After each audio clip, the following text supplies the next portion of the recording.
of demise. And by lighting the ceremonial lamp, we invoke the blessings of Almighty. Asatoma Satgamayam, Tamsoma Jyotirgamayam, Mrutyoma Amritam Gamayam, Om Shanti Shanti Shanti.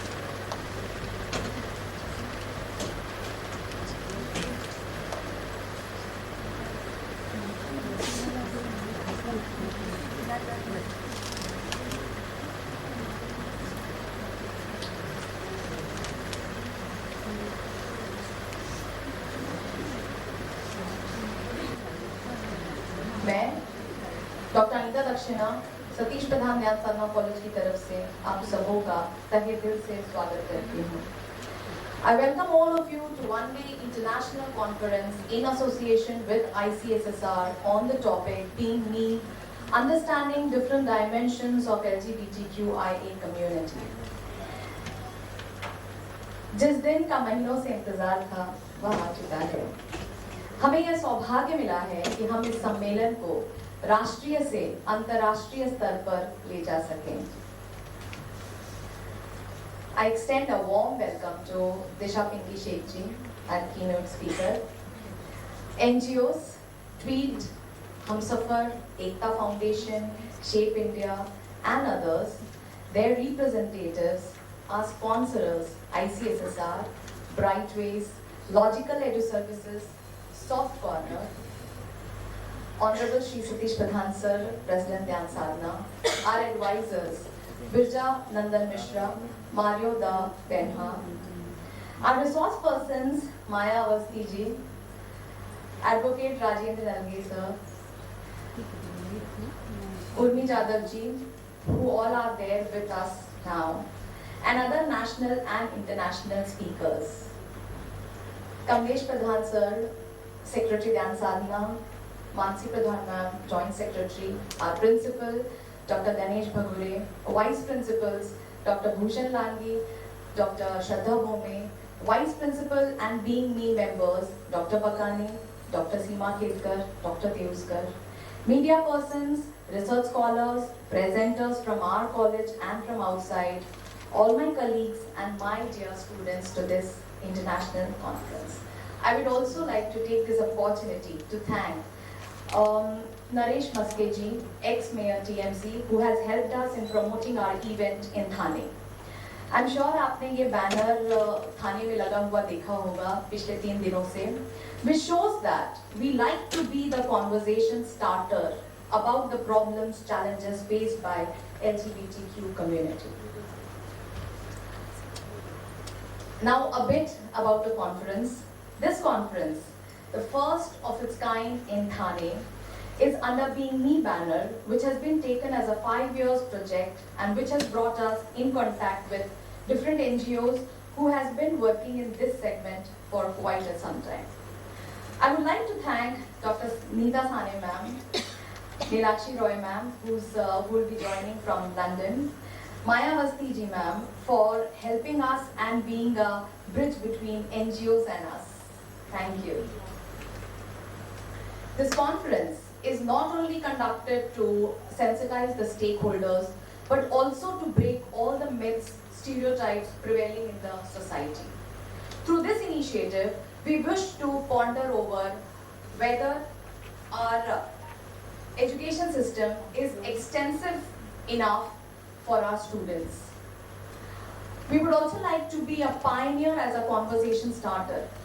हम स्कूलों में, कॉलेजों में, परिवारों में, समाज में ये बातचीत शुरू करवाना चाहते हैं कि जहां हर बच्चा अपना मन खोलकर अपनी मन की बातें बोल सके.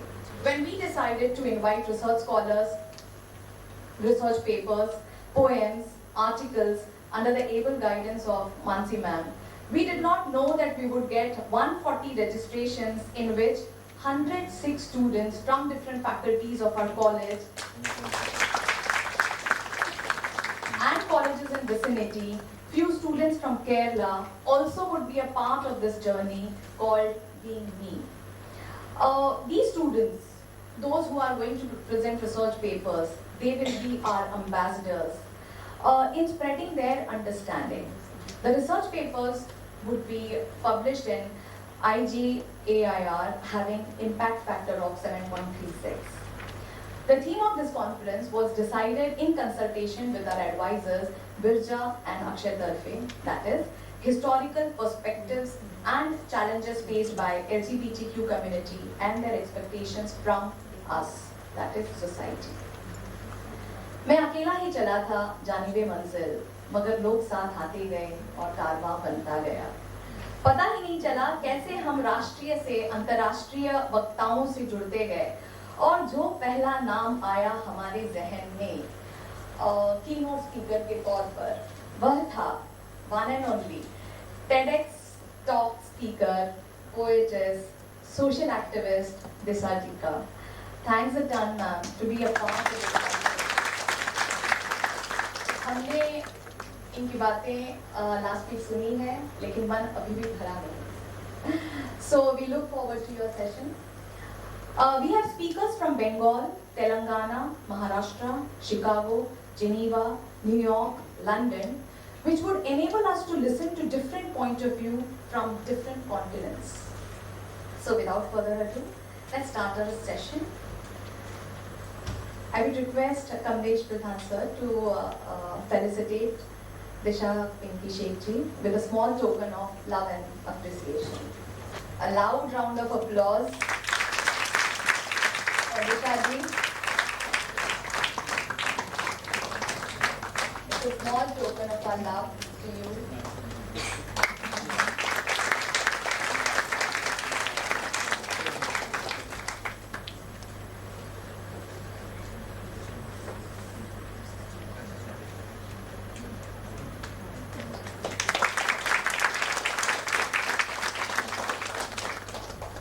Thank you. I would request sir again to felicitate Mario Da Penha, scholar and activist, national coordinator, diversity and inclusion, All India Professionals Congress.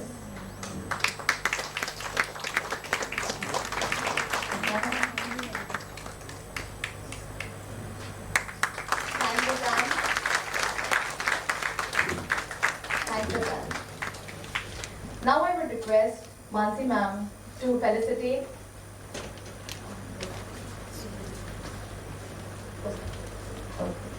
So I would request Principal Sir to felicitate our constant support, Kamlesh Pradhan Sir, who has been advising us in our day-to-day activities of the conference. Sir, please stay, don't say no.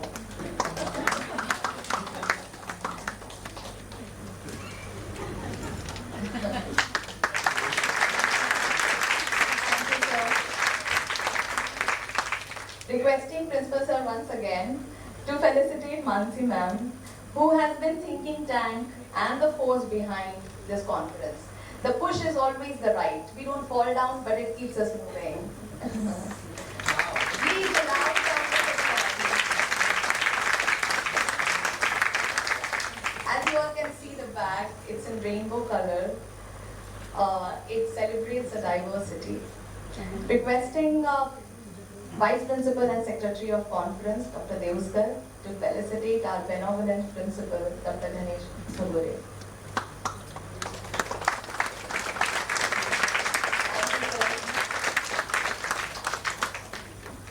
Now I would call upon Dr. Shraddha Bhume, who has been instrumental in shaping up of this conference and being a bridge between ICSSR and us. Mansi ma'am, please do the honors.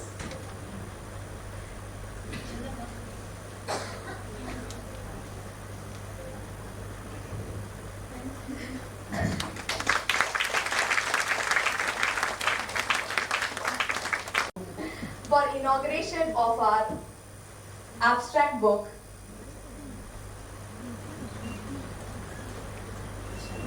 in which more than 70 abstracts are included.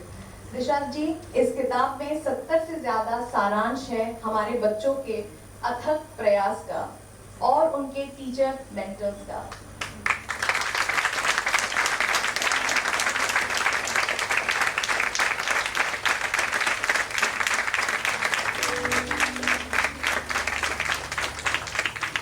This book also has abstracts of all the teachers, academicians, and research scholars.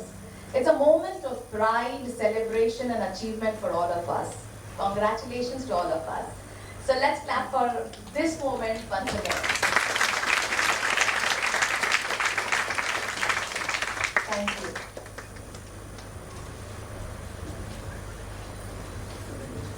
Now I call upon our benevolent principal to give his opening remarks. Over to you, sir.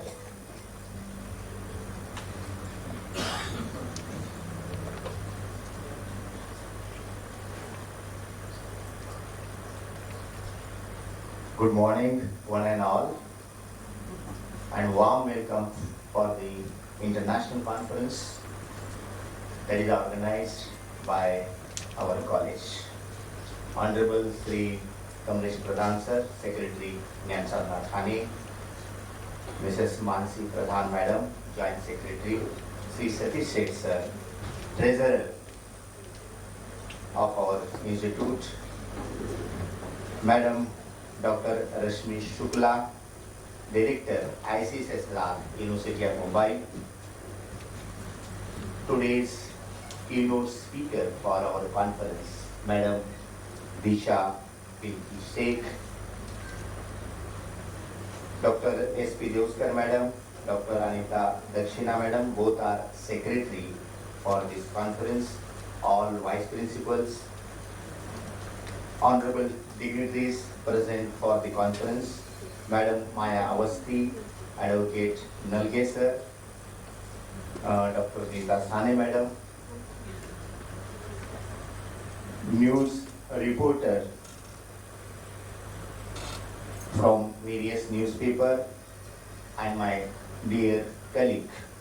Once again, on the behalf of Satish Pradhan, Nyansarna College, Thane, I welcome you all for today's international conference that is organized on the behalf of Being Me Committee. Dear Madam and all the respected dignitaries present in the gallery, I would like to inform you that Satish Pradhan Nyansarna College is a multi-faculty college where we offer education right from 11th standard till PhD program. We have traditional courses like BA, BCom, BSc. Along with this, we also offer self-finance program like BCom in accounting finance, management studies, banking and insurance, then computer science, Bachelor of Computer Science, then information technology. We also offer the master program. 3 programs we offer in science, that is MSc Chemistry by paper, MSc Chemistry by research, as well as MSc Botany. 3 programs, PG programs we offer, that is in MCom, Advanced Accountancy, Business Management, and Accounting and Finance.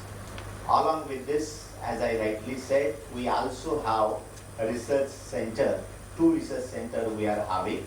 One is in chemistry department, another is in commerce department. And at present, 2 research scholars have been awarded PhD degree by University of Mumbai from Chemistry Research Center, and 3 research scholars have been awarded PhD degree by University of Mumbai under the Commerce Research Center. Recently, our institute has completed 42 glorious years.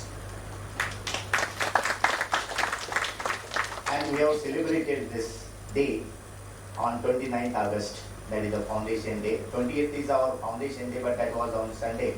That's why we celebrated it on Monday, that is on 29th August. And while celebrating the 42 years, glorious years,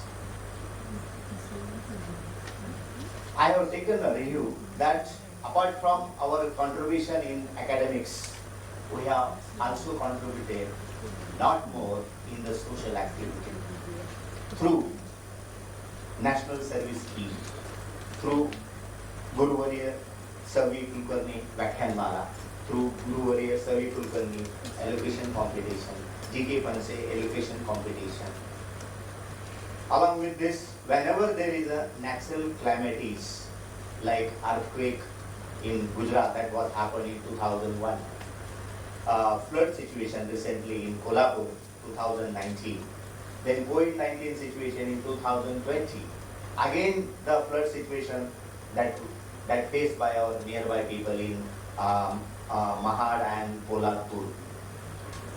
In that case also, institutes stand behind those people who got trouble in such a natural calamities. Dear sir, madam, I would like to emphasize that Institute has contributed in social activity not only by providing the the human resource as well as financial resources also whenever there was a need.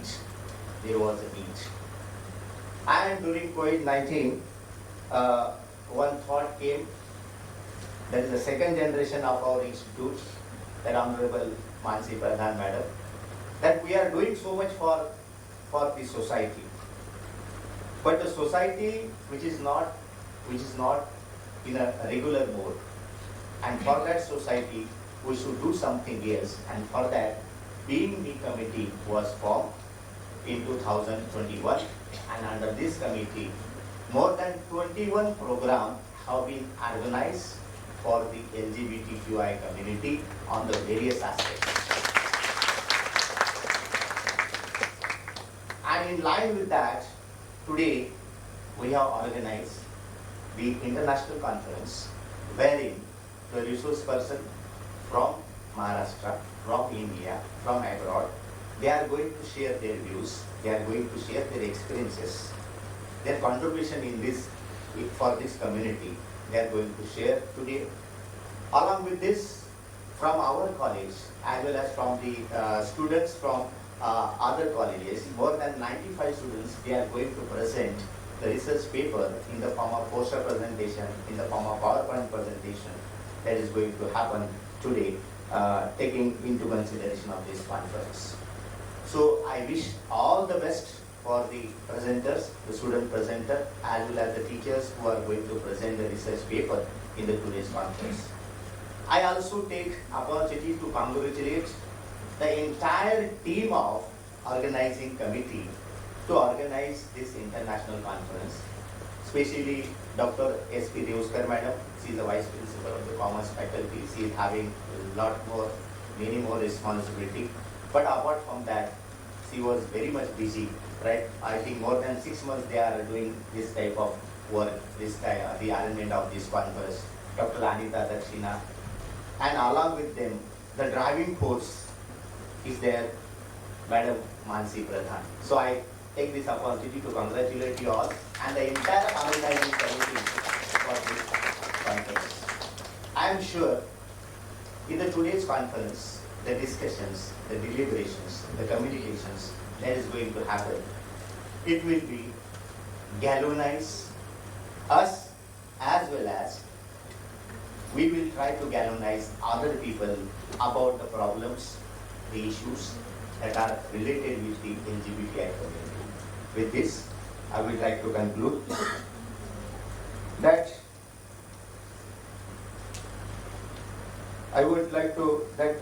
the pride is for everyone. The pride is for everyone. With this thought, I would like to conclude my speech.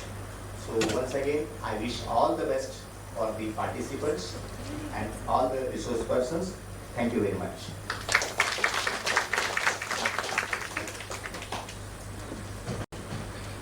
Thank you, sir. I would also like to welcome Virja Nandan Mishra, advisor to the conference, our very own Shri Satish Seth sir, Treasurer Dhyan Sadhana to the conference. I would request Mansi ma'am to felicitate Virja Mishra, gender researcher and trainer, who is also the advisor to the conference and who has flown from Delhi to be with us.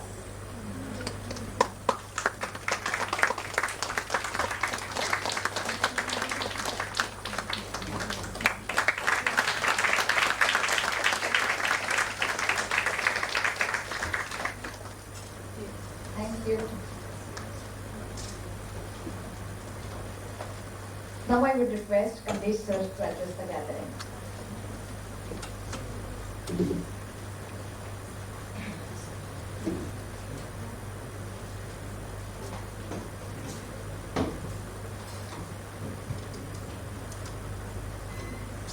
Very good morning.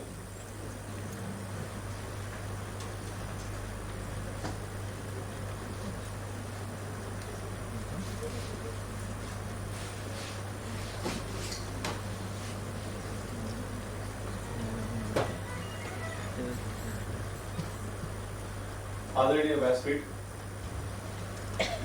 व्यासपीठावरील सर्व मान्यवर,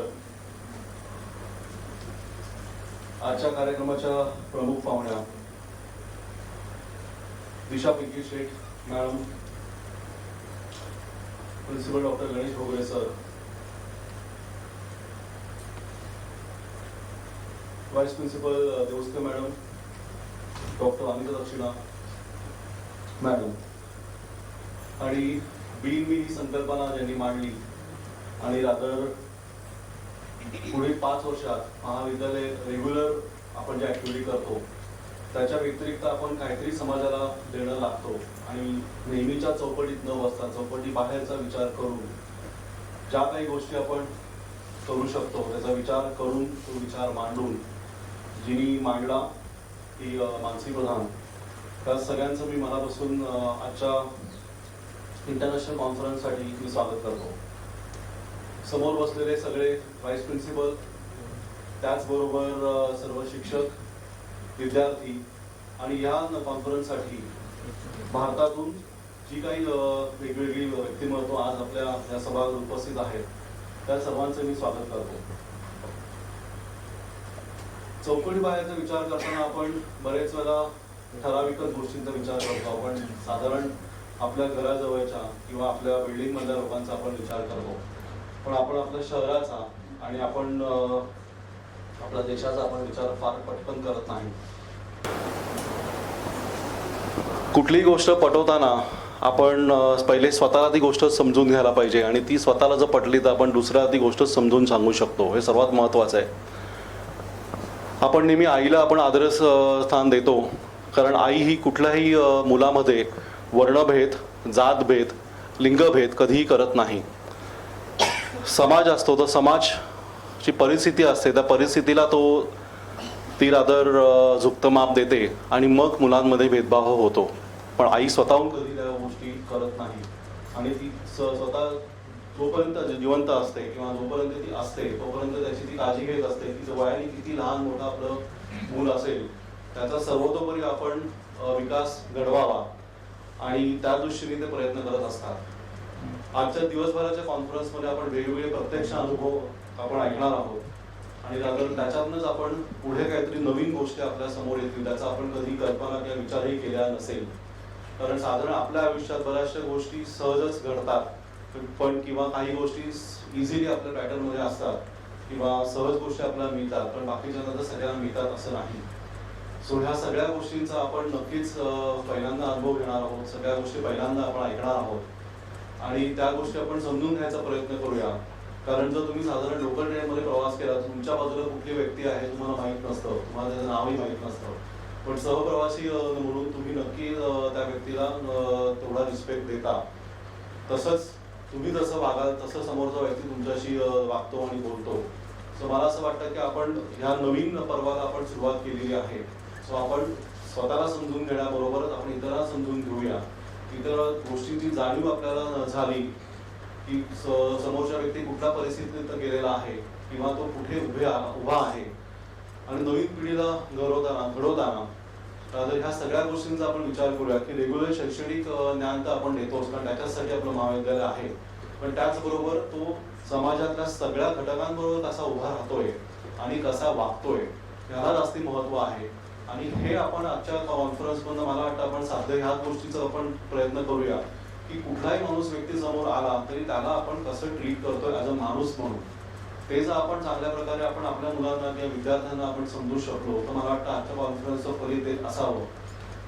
सो आपण प्रयत्न करूया की ह्या दृष्टीने आपण वाटचाल करूया आणि तुम्हाला सगळ्यांनाही आजच्या दिवसभराच्या कॉन्फरन्ससाठी शुभेच्छा. पुन्हा आपण नक्की काही नवीन उपक्रम घेऊन समोर सगळ्यांसमोर येऊया. धन्यवाद. Thank you.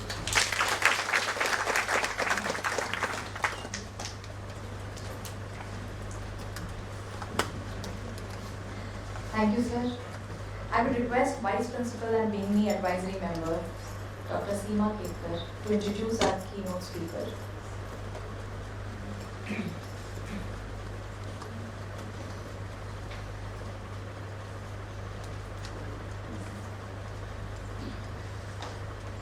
I'm in a dilemma where to speak in English or Hindi or Marathi, but I will take liberty and I will take my call.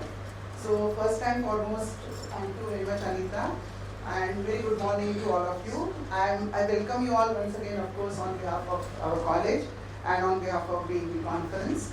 And I'm here to present actually in a very formal way our today's keynote address. I'm today's guest of honor, I should say, and she's Tisha Pinky Sheikh's formal introduction I'm supposed to get for you. So I will begin with that. So initially I will have few lines I can say, or few things I will share in English, and then I will switch over to Marathi. In between I will take liberty also to talk in Hindi. Okay, so once again I welcome you all, and I am seeking the blessings from the Almighty and also all those who are here on the dais and off the dais. So please accept my gratitude. Okay, so Tisha Pinky Sheikh, who is known for her activism around transgender communities issues. She was born in Yevla, which is of course in Maharashtra's Nashik district, and she was raised by a single mother. She is a poetess, she is a columnist, she is LGBT and Dalit rights activist, and she is the spokesperson of Vanchit Bahujan Aghadi.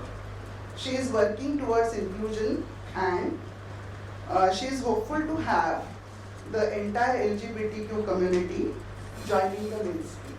And we all are also, in a way, partly I can say, or partially, we are also joining in this journey of course. Her present guru, Pinky Sheikh, is her main guide and mentor. But the other day when we interacted with her, so last week she was here, she was invited and her interview was conducted by Prajna Madam. So while revealing her life and her life's journey, so she was saying that I have got several mentors, I have got several teachers and gurus. But in a way, when she was speaking, so her entire pain and suffering, actually that also is the main mentor. And that pain, suffering, she has used in a very constructive way and positive way. And she's been writing poetry, she's writing columns, of course, in the newspaper, and they are widely acclaimed and they are widely read also and accepted also. So I'm very happy to share with you all that she has come out with her first poetry book, which is titled as Kuru. So that particular book has come in 2021, and very recently, that is I think on 5th of August 2022, she is the recipient of the award, and that award is being given after Ritwik Kalsekar, right, in the fond memory of Ritwik Kalsekar. So Shabda Prakashan or Shabda Publication, they have published her book, and that is Kuru. See, whenever we say Kuru, so immediately our dictionary in our mind, I can say, or the lexicon actually, it tells us that is something which is ugly or something, but that doesn't have the meaning. Kuru has some different connotation and it has different context. जब भी कोई कांटा चुभता है हमारे पैर में, अगर वो कांटे को हम निकाल नहीं सके, तो वो कांटा अंदर रह के उसका जो सफरिंग और जो पेनफुलनेस का एक्सपीरियंस जो हमको देता है, एक्चुअली उसको कुरू कहा जाता है. So there is inside her, there is a lot of storm, I should say, there is a lot of stress also, because the gender identity was not, I mean, I can say in a very normal way, etc., something like that. So she underwent lots of crises, lots of stresses she underwent, and the expression is her poetry. Okay. Now I should say that she is a very cool person, very warm-hearted person, very composed, and she is having a very quiet dignity. Okay. So she is a person of substance. She is a woman of substance. Now I will switch over to Marathi. So ह्यांचा हा जो कविता संग्रह आहे कुरु नावाचा, की जो प्रसिद्ध झाला, त्याला पुरस्कार प्राप्त झाला, तर मला असं वाटतं की कवितेच्या प्रवाहामध्ये, मराठी कवितेच्या प्रवाहामध्ये एक नवीन काहीतरी त्यांनी बेंचमार्क, आपण त्याला म्हणतो, असं बेंचमार्क या कविता संग्रहाने प्रस्थापित केलेला आहे.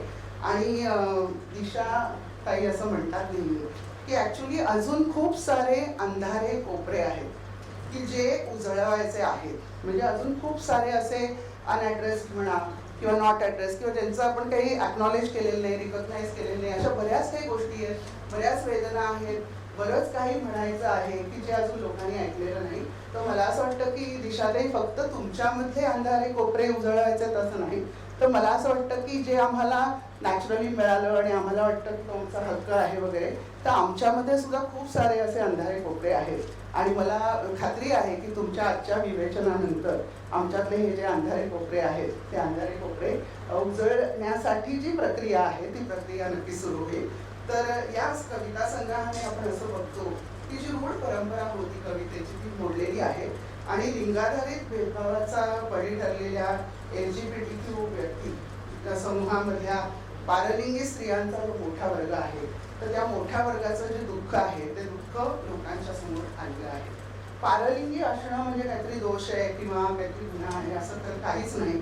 आणि त्या असं म्हणतात की पारलिंगी असणं दोष नसला, गुन्हा नसला तरी सुद्धा पटकन कोणी आम्हाला ॲक्सेप्ट करत नाही.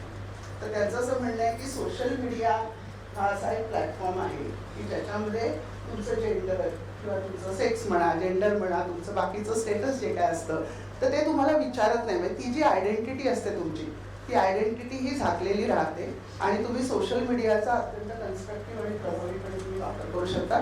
आणि जेव्हा त्यांनी लिहायला सुरुवात केली तेव्हा त्यांनी फेसबुक हा जो सोशल मीडिया आहे, तर हा फेसबुक हा सोशल मीडिया त्यांनी प्रभावीपणे वापरायला सुरुवात केली. मला असं वाटतं की त्यांचं अजून एक जे म्हणणं आहे ते मी इथे मांडते आणि त्याच्यानंतर सगळी सूत्र तुमच्याकडे देते.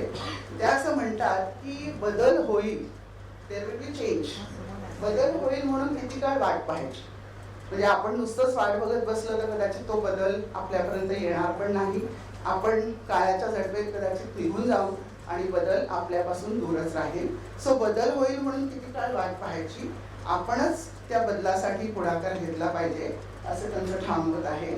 तर मला असं वाटतं की अशा कवयित्री, अशा स्तंभलेखिका, बाळासाहेब आंबेडकर पुरस्कार प्राप्त, छत्रपती शाहू महाराज पुरस्कार प्राप्त, त्याच्यानंतर मुक्तांगण पुणे जे आहे त्यांचा जीवन संघर्ष पुरस्कार पण त्यांना मिळालेला आहे.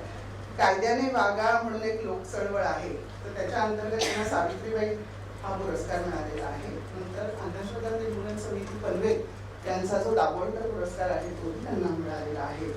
तर न्यूज 18चा मुक्ता पुरस्कार त्यांच्यापाशी आहे. अशा सर्व मानाचे पुरस्कार प्राप्त केले आजच्या आपल्या परिषदेमध्ये बीजभाषण देण्यासाठी आलेल्या दिशा पिंकीशे यांचे मी पुन्हा एकदा स्वागत करते आणि त्यांना विनंती करते. धन्यवाद. थँक्यू.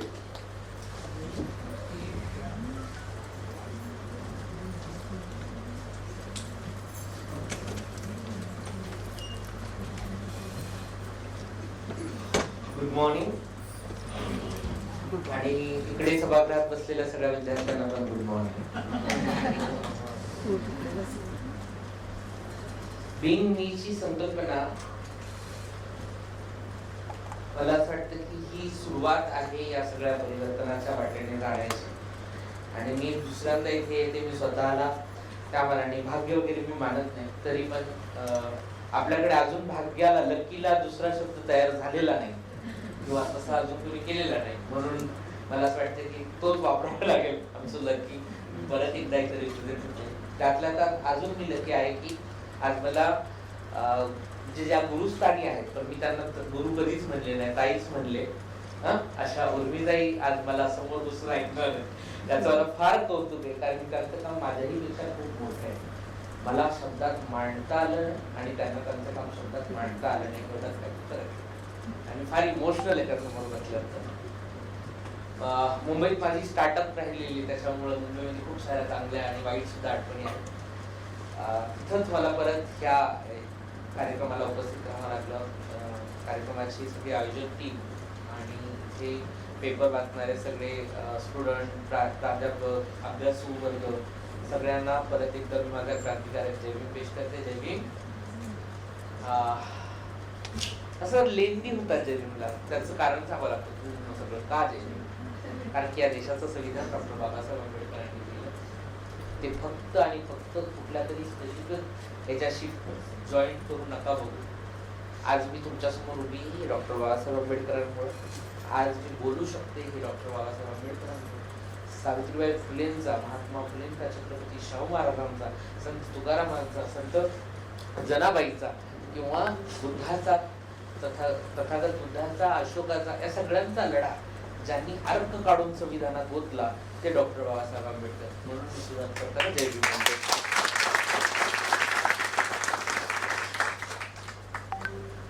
आज म्हणजे त्या दिवशी तुम्ही मला मुलाखतीत ऐकलेले, त्याच्यामुळे मी आज काय बोलणार हा माझ्या पुढेही प्रश्न आहे. पण मला कधीच लिहून बोलता आलं नाही, हा माझा वीक पॉइंट आहे. मी जे कागदावर लिहून आणलं ते मी विसरलो. पण प्रामुख्याने मला जसं म्हणजे उर्मिताईबद्दल मला स्वतःला कौतुक आहे, तसंच मला बिरजाबद्दल पण फार कौतुक आहे की येणारी पिढी वेगवेगळ्या आव्हानांना घेऊन लढतीये, भांडतीये. ती त्या वया म्हणजे आम्ही तर समवयस्क आहोत, त्याच्यामुळे मी तुम्हाला घेतलं नाही, आपला लढा सारखा आहे. तर तसंच कम्युनिटीमध्ये ज्या वेगळ्या वेगळ्या टोकांना आपण अधोरेखित केलं पाहिजे, त्यातलं एक टोक बिरजा आहे, तर एक टोक रोहिताई, ज्यांचा आयुष्याचा लढा हा फार मोठा राहिला आहे. तर या सगळ्यांना अभिवादन करून माझ्या कम्युनिटीतल्या माणसांमध्ये आणून बसवण्यासाठी ज्यांनी प्रयत्न केले, माझ्या मूक वाचेला शब्द देण्याचं ज्यांनी काम केलं त्यांना अभिवादन करते. आणि या माझ्या बीज भांडवलच येतं माझ्या, ते सगळ्यात जास्त मारले गेले आमचं ना, म्हणून तेच येतं टोटल. बीज भाषणाला सुरुवात करते. बीज भाषण म्हणजे काय हे माहीत नसलेली मी, 10वी कॉप्या करून पास झालेली बाई मी, आणि आज रिसर्चच्या पेपरच्या उद्घाटनाला उभी आहे. हा प्रवास आणि हा पल्ला सहजासहजी शक्य नाही. तरी मला असं वाटतं की आज इथे रिसर्चच्या अँगल मी बोललो पाहिजे. प्रामुख्याने रिसर्च करताना आपण आपल्या समोरचे जे काही कम्फर्ट 2-4 फेस आहेत त्यांना टार्गेट ठेवतो, आणि ते 2-4 फेस ही तुम्हाला जेवढं पाहिजे तेवढंच देतात. त्यात आतून खरडून असं काही येत नाही. ते येण्यासाठी मात्र तुम्हाला खूप खस्ता खावा लागतात, सावित्रीबाई फुलेंसारख्या. कारण की जेव्हा मुलींना शिका म्हणलं तेव्हा मुलीचे आईबाप दगडगोटे मारायचे.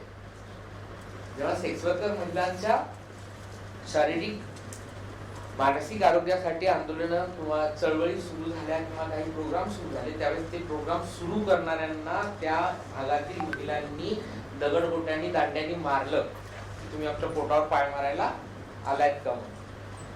तर जेव्हा तुम्हाला म्हणजे काही शब्द असे वापरले की तुम्हाला परिवर्तनाची जर खाज आहे तर त्याची किंमत चुकवायला तुम्ही रेडी असलं पाहिजे.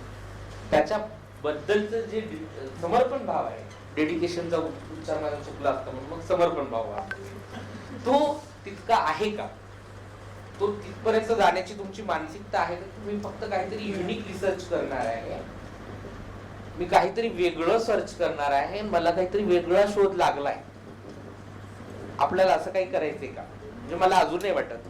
कारण की मी शाळेत जरी हुशार नसले तरी आमच्या शाळेत एक फार लोकांना बोलताना फार सांभाळून बोलावं लागतं की तुमच्याच घरात आला तर असं म्हटलं की लोक लगेच अंगावर पाल पडते त्यांचं. कधी तुम्ही एखादी तुमची मैत्रीण प्रेग्नेंट आहे, आमची एक मैत्रीण तसा जोक करते, नॉर्मली असं करतात सगळेजण नाही का, काय होणार असं कधी करून पहा.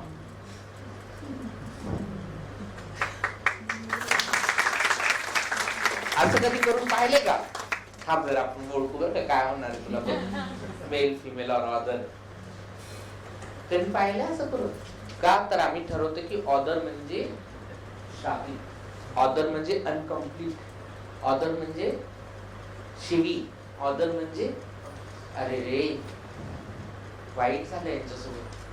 काही वाईट नाही, मस्त जगतो आम्ही. मला अर्धा तासच बोलायचं, मला टाइम मॉनिटर तर ही जी अरेरेची भावना असल्यामुळं आमचा पाल्य म्हणून संगोपन करताना आमचे पालक सुद्धा पीडित म्हणून बघितले जातात किंवा अपराधी म्हणून बघितले जातात. की बापाला डायरेक्टच अंगावर येतं की हे तुझ्यात काहीतरी फॉल्ट असेल म्हणून तुझ्या पदरात असं पडले. मग तो जाऊन 3दा स्वतःचं पुरुषत्व चेक.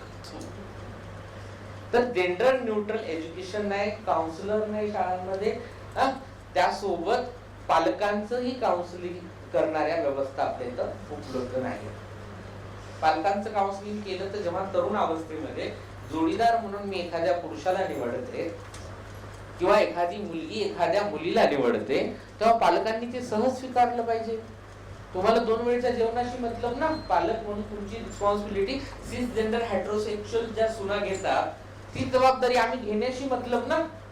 मग मी कुणाशी लग्न करतेय, त्यातनं आमची मुलं होणार आहेत की नाही होणार आहेत, किंवा आमचीच का पाहिजेत. म्हणजे मला माझं कल्चर फार महत्वाचं वाटतं, कारण की आम्ही कुठल्या तरी कुळात गोत्रात जातीत जन्माला आलेलो आहे, पण तरी आम्ही एकमेकांशी कनेक्ट आहोत. एवढ्या वर्षानंतर मी जेव्हा उर्मिताईंना भेटते तेव्हा मला असं वाटतं की माझी माय भेटली, माझी बहीण भेटली, ही अटॅचमेंट आमच्यात आहे. किंवा माझ्या गुरूंमध्ये माझ्यामध्ये ती अटॅचमेंट आहे की समजा मी मेले तर माझी सगळी प्रॉपर्टी त्यांना भेटणार आहे. त्या वेगळ्या जातीच्या आहेत, त्या वेगळ्या धर्माच्या आहेत, वेगळ्या वयाने माझ्यापेक्षा 1 वर्ष लहान आहेत. Beyond the gender, beyond the caste, beyond the class आम्ही एकमेकांना नातं म्हणून स्वीकारले. मग जन्म देणारे का स्वीकारत, हा एक भाग आहे. त्याचं कारण परत ते शोषित आहेत तिथल्या पितृसत्तेचे, त्यांना सोसायटी टॉर्चर करते. बरं, आशीर्वाद सगळ्यांना हवे, आशीर्वाद सगळ्यांना हवेत, माझा दाताखाली चावलेला रुपया सगळ्यांना हवाय, पण मी त्यांच्या घरात नको. मला एका हिजड्याला म्हणतात की मला मुलगा व्हावा असा आशीर्वाद दे. बरं, तुकाराम महाराज येडे होते का? त्यांनी आधीच सांगितलं 900 600 पुत्र होती का करावा लागे पती. गायनाकॉलॉजिस्टचं दुकान बंद झाले असते, झाले असते का नाही? मी ओटी भरायचे किमान 5 लाख घेतले.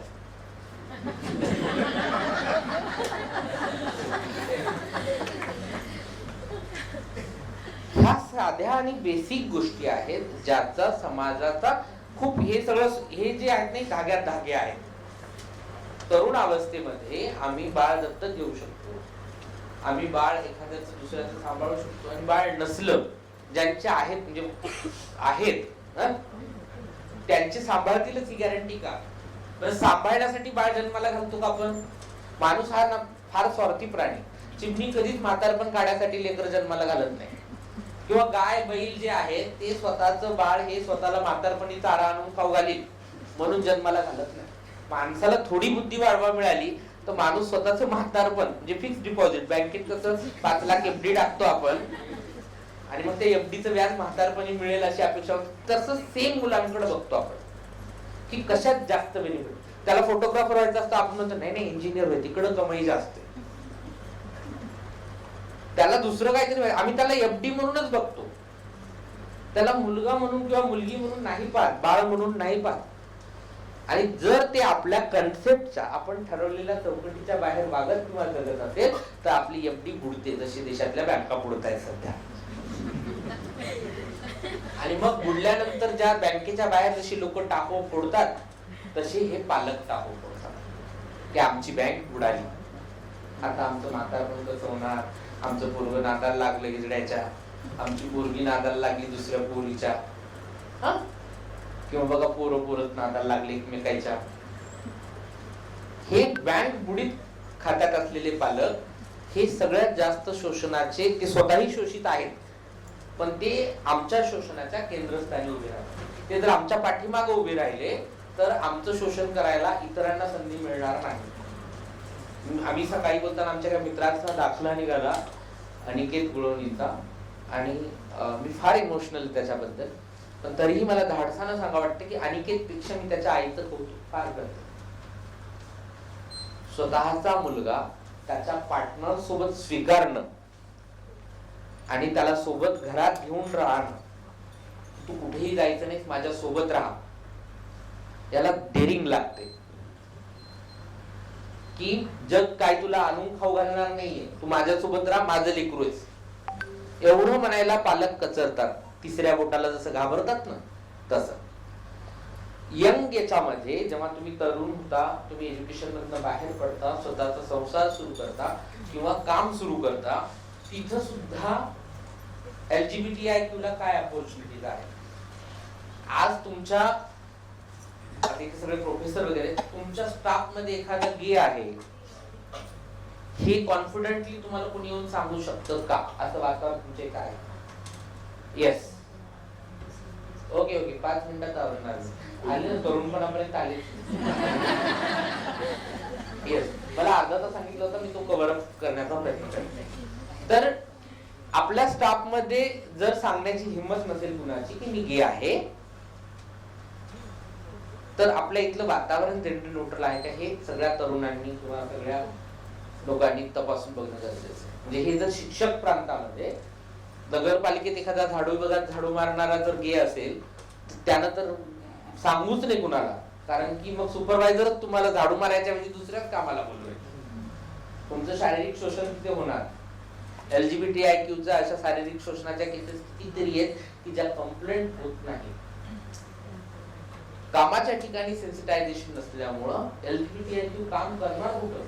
सल्ले खूप देतात लोक काम करा म्हणून, कुठं करणार काम? जिथे जर सेन्सिटायझेशनच नसेल. आमची एक मैत्रीण शिकली, कामाला लागली आणि तिने काम खूप चांगलं करायला सुरुवात केली आणि मध्येच काहीतरी डॉक्युमेंटेशनचा इश्यू झाला. कारण की डॉक्युमेंटेशन बघा, आम्ही तुम्हाला नोकर बनण्यासाठी बालवाडी पासून ते PG पोस्ट डॉक्टरेट पर्यंत इथल्या सिस्टीमनी मेहनत घेतली आहे. तुम्हाला सगळ्यांना मालक बनवण्यासाठी कुठली सिस्टीम नाही, ते सर्व्हिस प्रोव्हायडर बनण्यासाठी ऑल सिस्टीम काम करते. तुम्ही सगळे सर्व्हिस प्रोव्हायडर आहात. मी सर्व्हिस प्रोव्हायडर नाही, कारण की मी शाळा बाह्य झाले. मग मला डॉक्युमेंटेशन फारसं रस वाटत नाही. काम करते मी, पण डॉक्युमेंटेशन जमत नाही. मग अशा कारणास्तव तू जेंडर कार्ड खेळते, मग तू विक्टिम कार्ड खेळते, अशी लांछनं लागतात आणि मग तिथे कामात मन लागत नाही. मोटिवेट होणं गरजेचं आहे, कारण की या पिढीला तरी त्याच्यामध्ये डेव्हलप व्हायला त्रास होणार आहे. म्हातारपणामध्ये कुठलेही वृद्धाश्रम ट्रान्सजेंडरसाठी आता काही काही ठिकाणी ओपन होत आहे, पण त्याची सिक्युरिटी नाही म्हातारपणाची.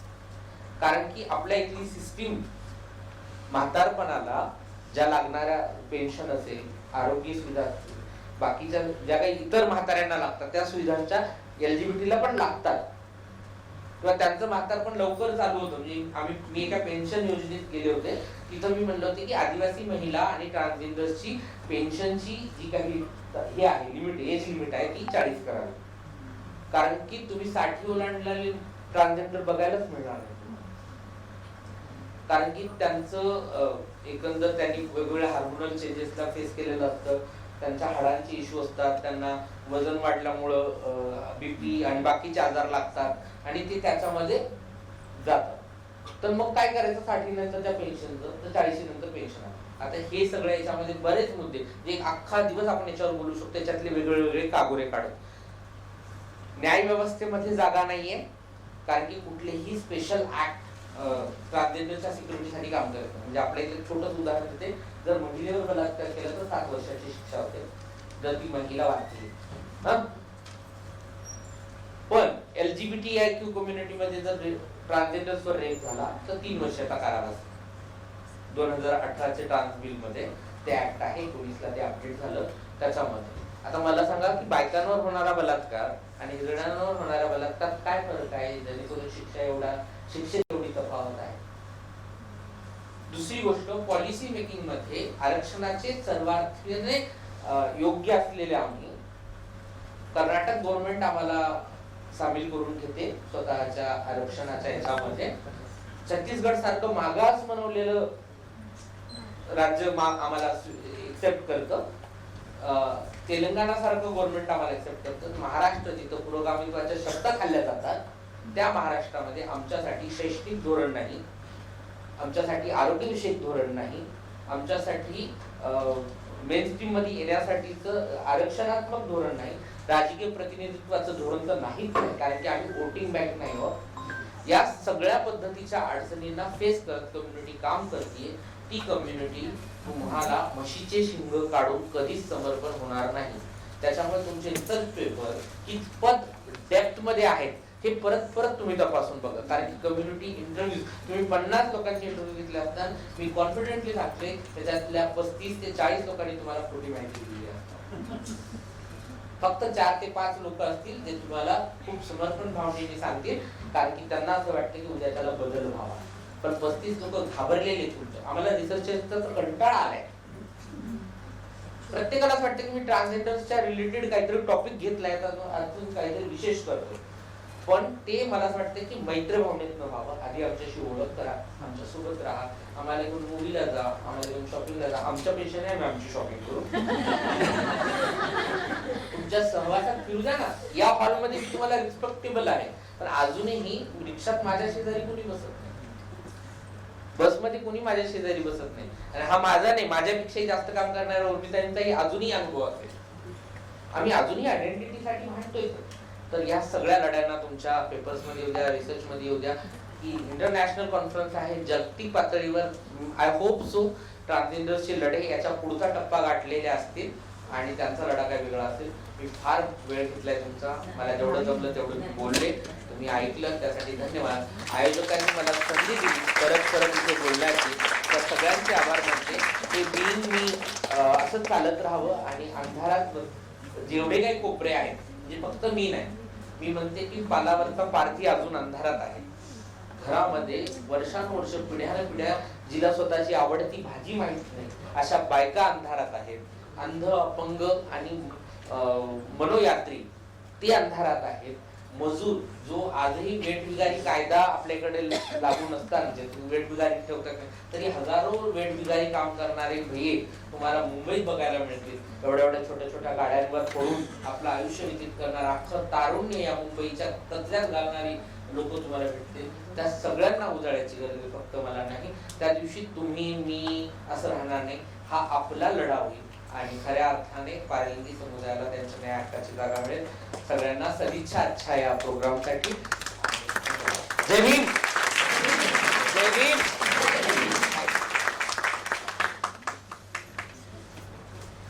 Thank you so much Disha Pinky Sharma. नक्कीच आम्ही या वाटेकडे नक्कीच वाटचाल करू. And I am honoured to have been given this opportunity for proposing the vote of thanks at the conference where intellects around the world have come together and will be exchanging their ideas and thoughts on a complicated but an important subject, being me, understanding different dimensions of LGBTQIA+ community in association with Indian Council of Social Science Research, Western Region Council. I'm thankful to today's keynote speaker, Disha Pinky Shea, for sparing valuable time with us and enlightened us on various aspects related to the theme of the conference. Sincere gratitude to Dr. Smita Shukla, Honorable Director, WRC ICSSR, University of Mumbai, for granting us permission to have one-day international conference in association with them.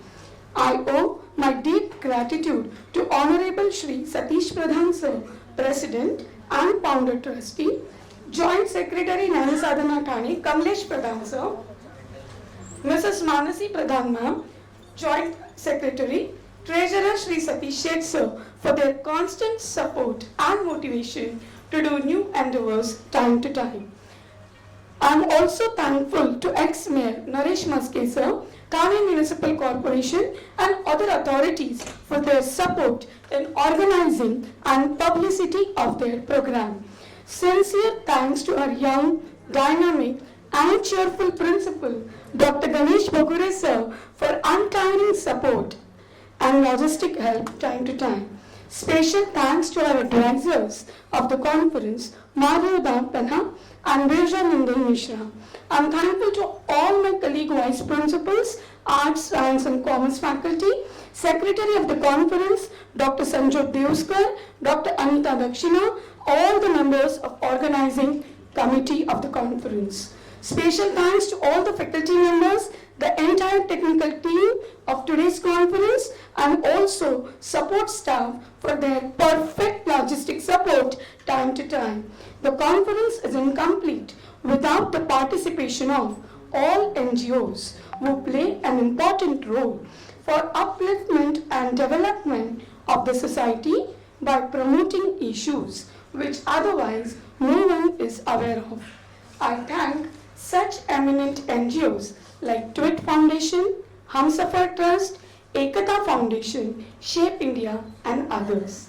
I owe the deep gratitude to our sponsors for today's program, Brightwits, Soft Corner, Logical Edu Services for their financial support. I can see few media persons in our gatherings. Thanks to all of you for taking the time from your busy schedule and being the part of this conference. Special thanks to Pallavi Shah ma'am from NKT College who has come with our speaker to grace the session. Yes, last but most important, participant of today's conference, faculty members, research scholars, students, and their mentors who are presenting the research papers across the globe. I'm thankful to student volunteers for their untiring work. Thank you one and all. Now, I request Conference Secretary and convener being me, Dr. Anita Dakshina, to give us all further instructions. Thank you. Thank you, Dr. Shraddha. First of all, I would request all our technical team to make this room ready for the next session. And those students who are sitting in P. Savlaram, please leave for lab number 1, 3 and 4 and 113. Your session would start in another 5 minutes. And the research scholars and presenters who are sitting here, you have to go to computer lab number 2. We have already shared the schedule with all of you. Okay, then, and others all are requested to be seated. We start our next session right away because all the 3 speakers have joined us online. Thanks a lot.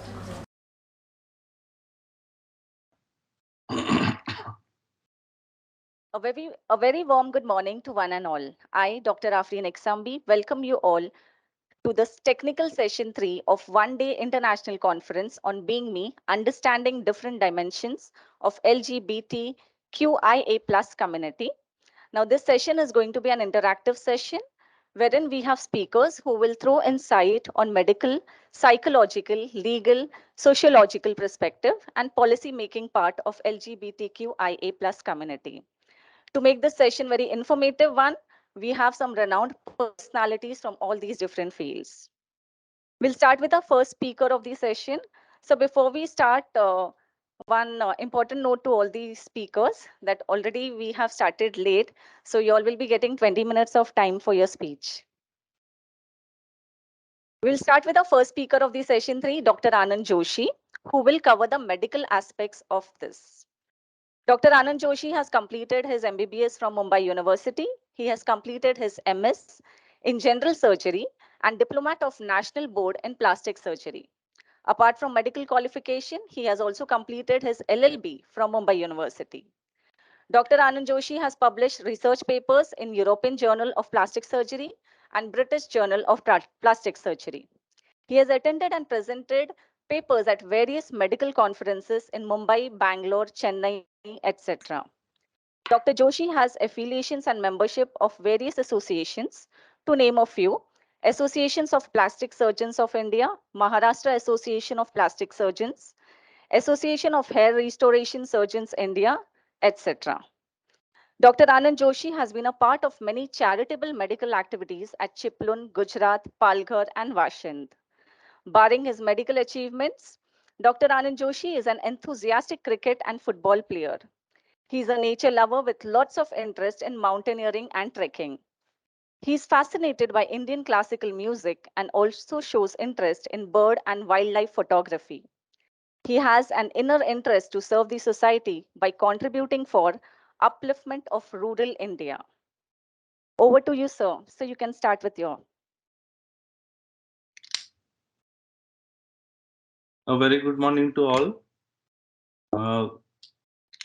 I hope I am audible. Yes, sir, you're audible. Yeah, thank you. Thank you very much for that introduction. A very good morning to all the speakers there, all the chief guests and chairpersons and all the audience. I first of all apologize not to be able to be there in person for the conference. I was actually going to be, but I had to reschedule everything and come down here to the US for a conference. Incidentally, this meeting is also on the transgenders in the New York, Mount Sinai Hospital. But now I would be, and thank you for inviting me as a speaker. I'll talk to you about the medical aspects of transgenderism. So, next slide, please.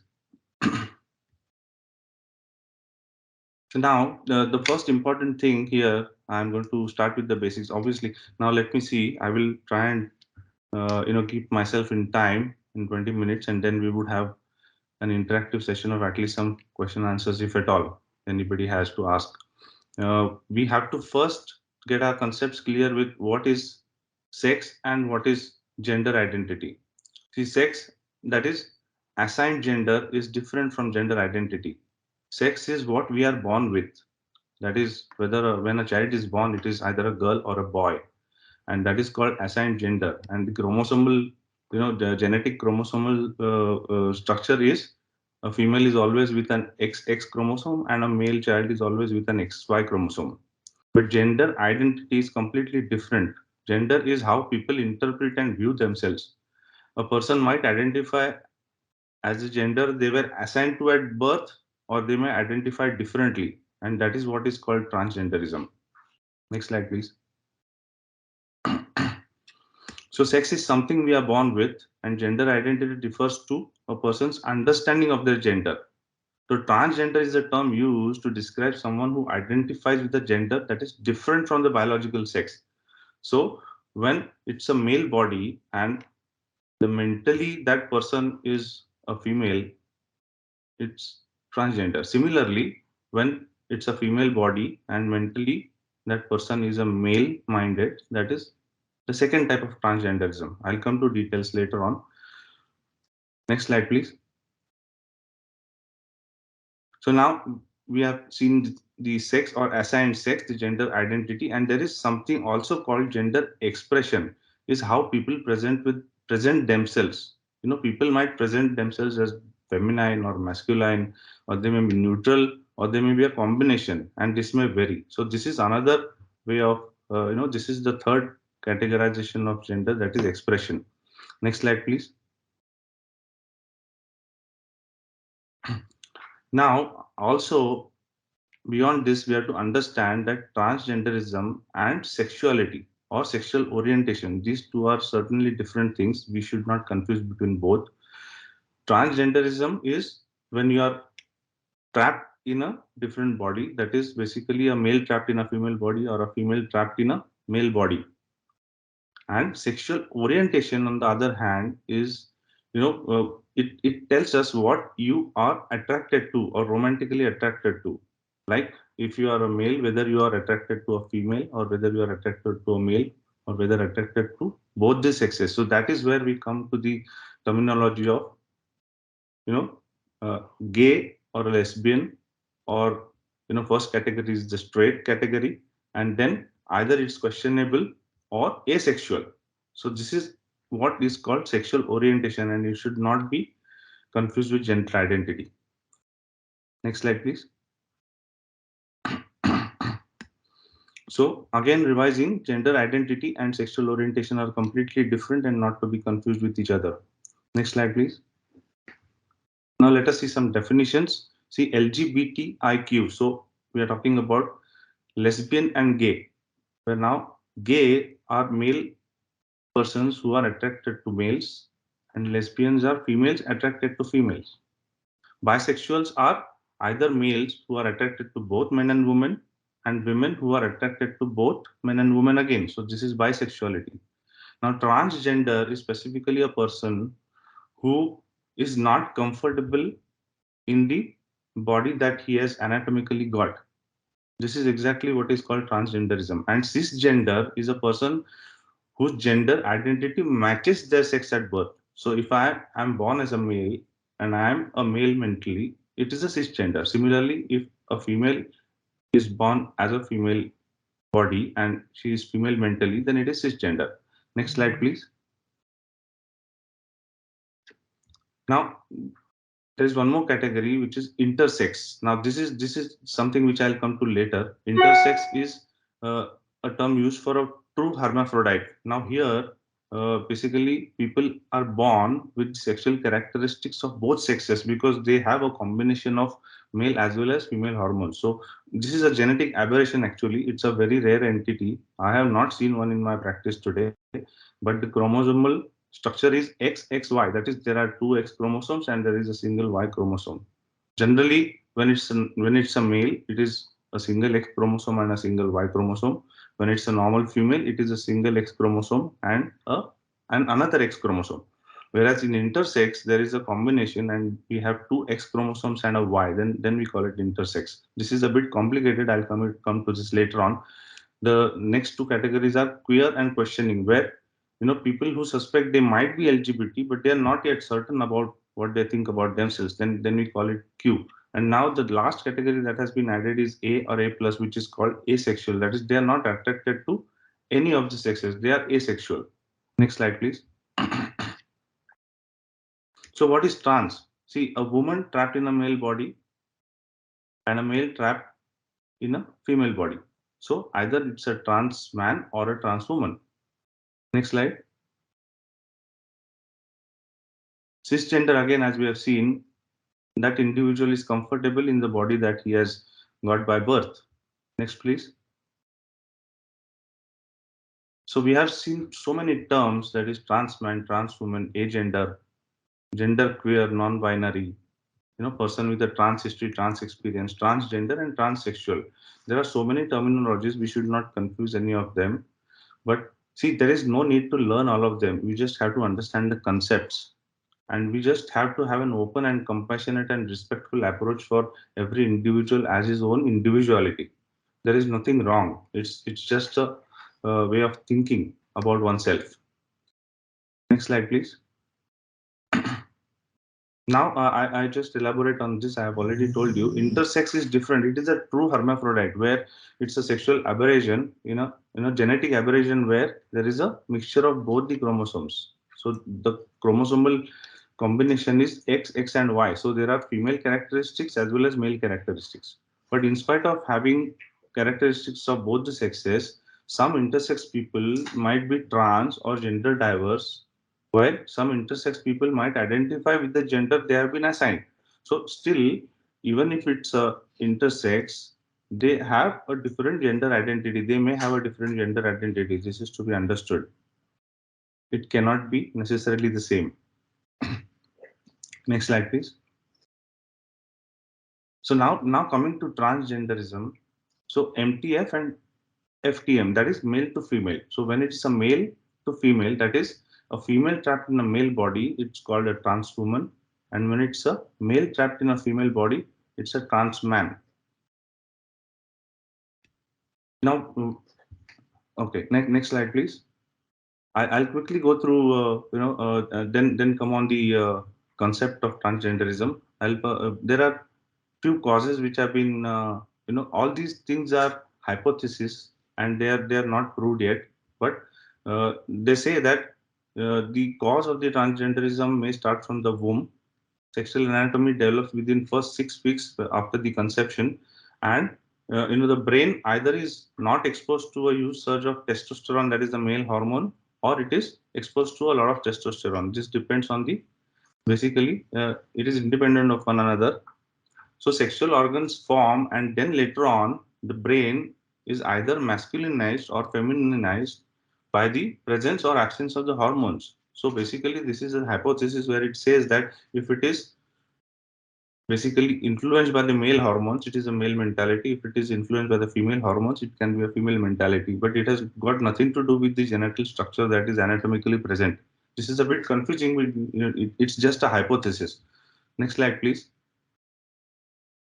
Genetics has also played a role, believed to play a role in transgender, because there are a lot of communities where we have seen that this incidence of transgenderism is very high. So why it is so high in a few communities, that implies that there has to be some genetic implication for this. Next slide, please.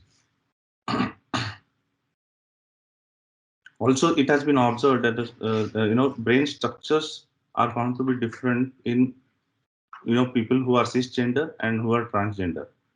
So these have been there was a study in 2004 where MRI imaging was done for a lot of people, and then they have found that there have been significant changes in the brain structure white matter, so which may be another cause of transgenderism. But these are, again, I stress on the fact that these are all hypotheses and not proved.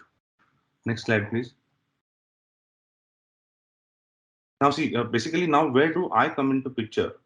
This is now I'm going to elaborate on this fact. Please try to understand this.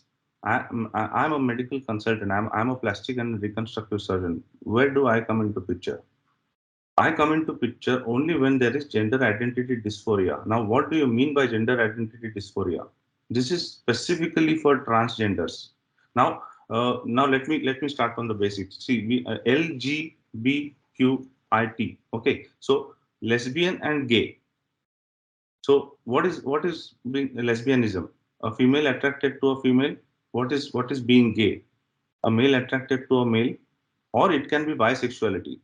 Now, the most important fact that you need to understand here is, see, gay people live together. In the West, there have been legalized gay marriages, there have been legalized lesbian marriages. But the important fact that you need to know is these people are comfortable with the body that they have. See, a male is a gay. Obviously, his thinking is a female and he's attracted to another male. But at the same time, he is comfortable with the body that he has got. There is no dysphoria of any dysphoria in the sense, see, dysphoria is a disturbance of thinking. This is what the term dysphoria actually means. Now, when it is gender identity dysphoria, for transgender, say, for example, it's a male. Now, it's a born male, but mentality is of a female. And at the same time, when this person is not comfortable about the body that he has got, it turns out to be dysphoria.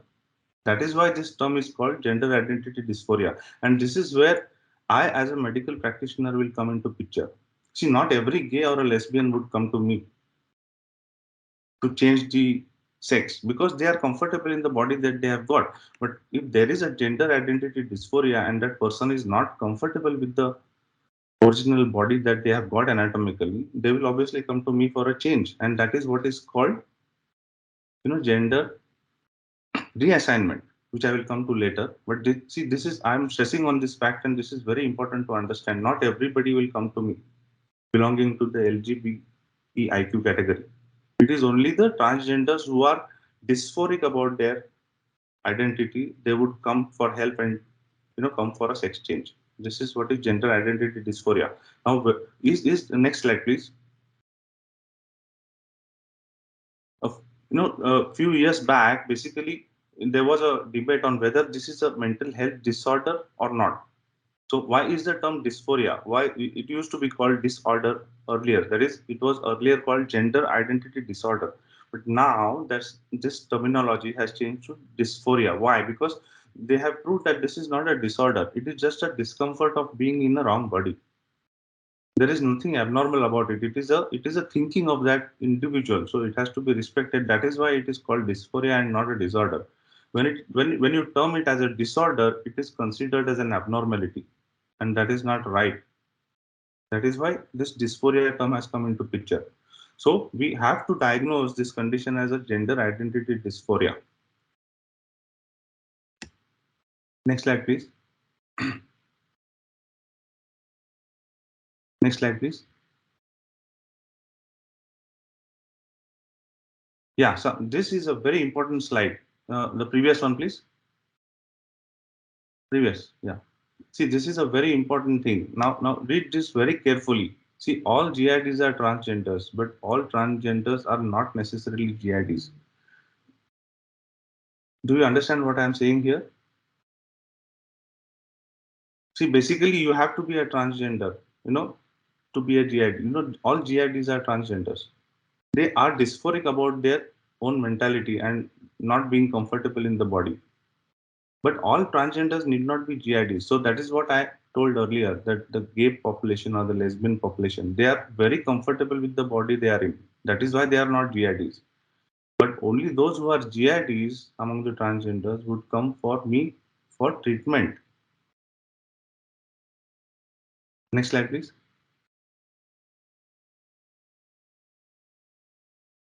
Now that is where this transitioning and then the gender reassignment would come into picture. Now, what is transitioning? See, when they are born as a child, till we have attained our puberty, there are no changes, because during the childhood till we attain the puberty, there is no sexuality, there is no attraction to the opposite sex. But once this pubertal spurge occurs, once the hormonal changes start occurring, that is the time when they experience this transgenderism, and then they experience this dysphoria. Not everybody would have the dysphoria, mind you well. Not everybody would have the dysphoria. There are only a few who get dysphoric about it, and that is when we term it as a transgenderism with GID. So this transitioning is a very slow process. It starts basically it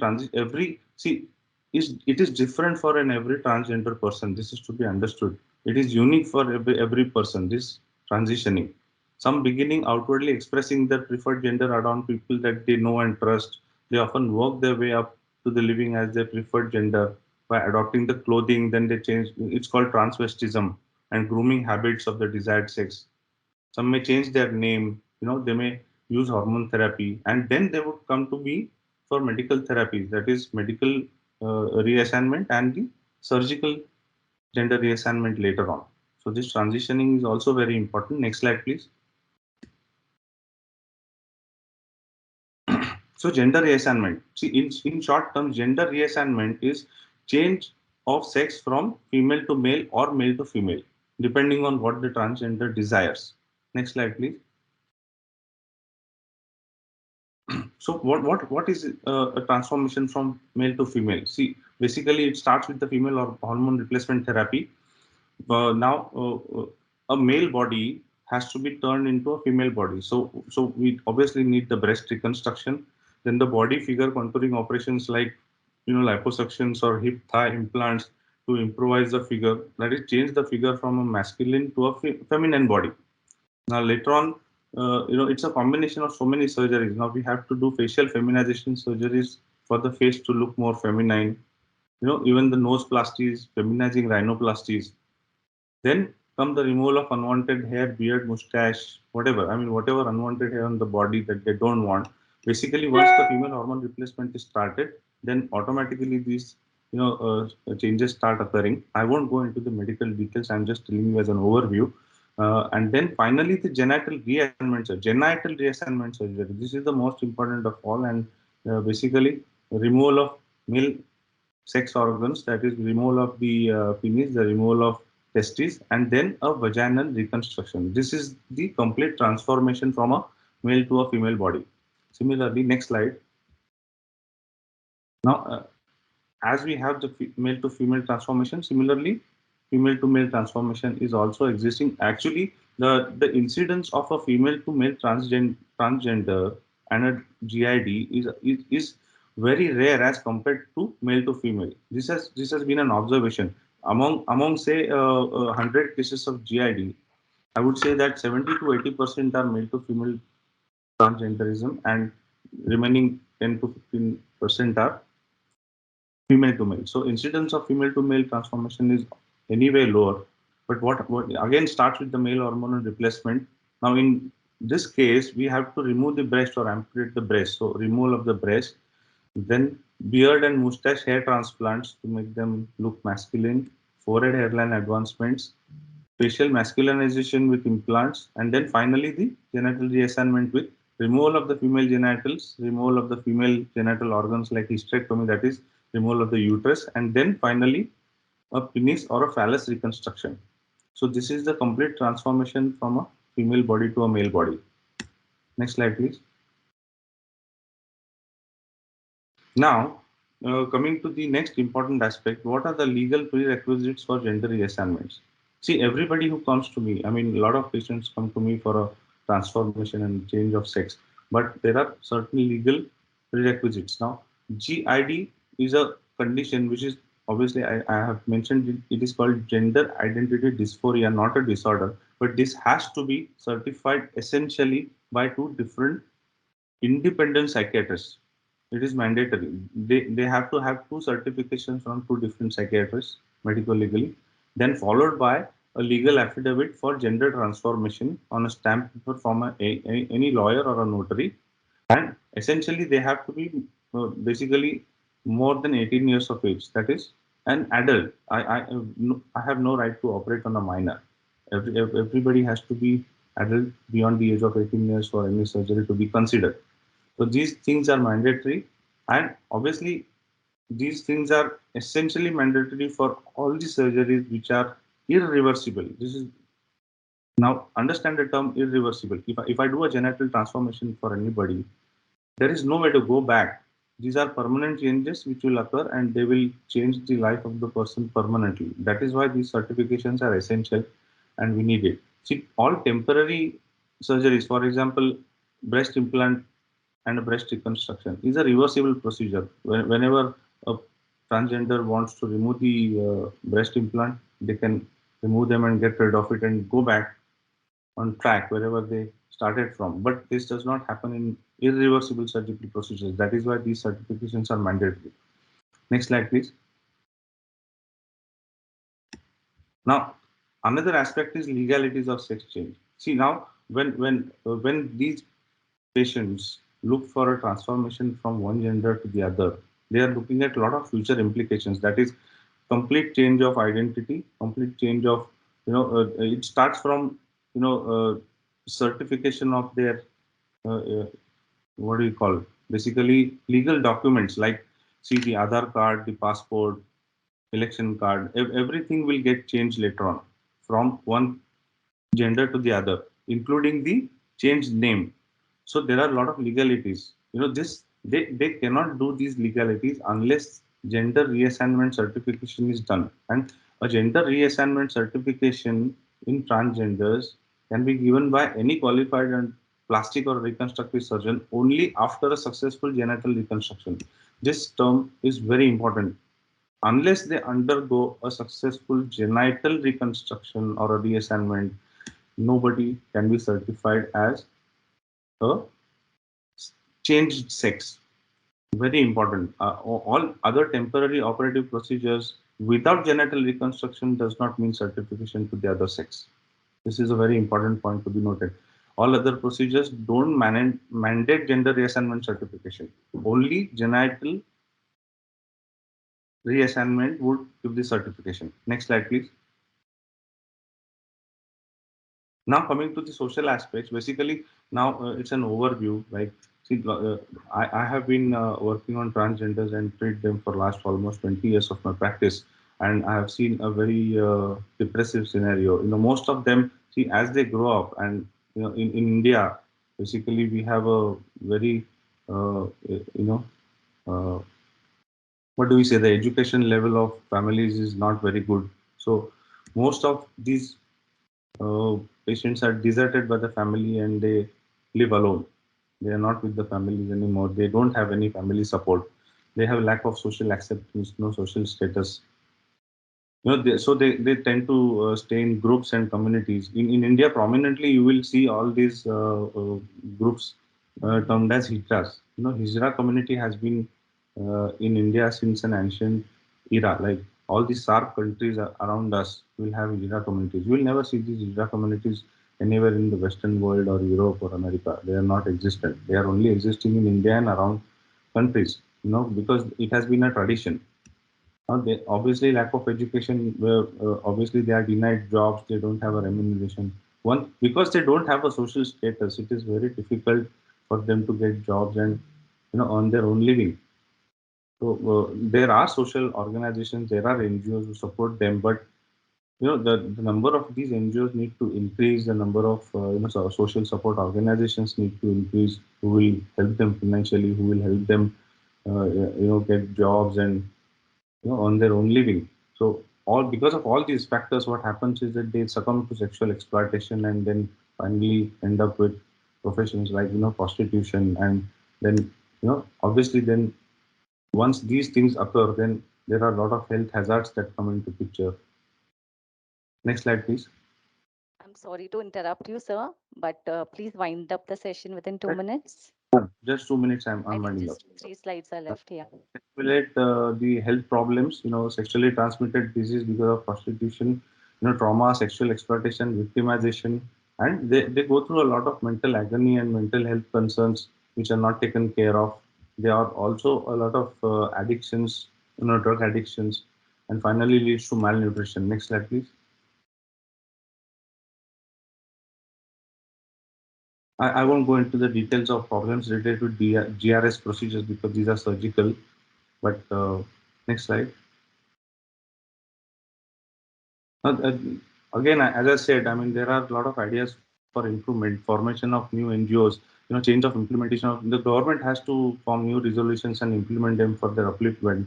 Basically, we have to look forward to social acceptance of these individuals. They are not abnormal. Our society sees these people as abnormal, but they are not abnormal at all. That is what the thought process and thinking of the society needs to change. We have to focus on their education and for prevention of sexually transmitted diseases. All NGOs, according to me, they have to approach the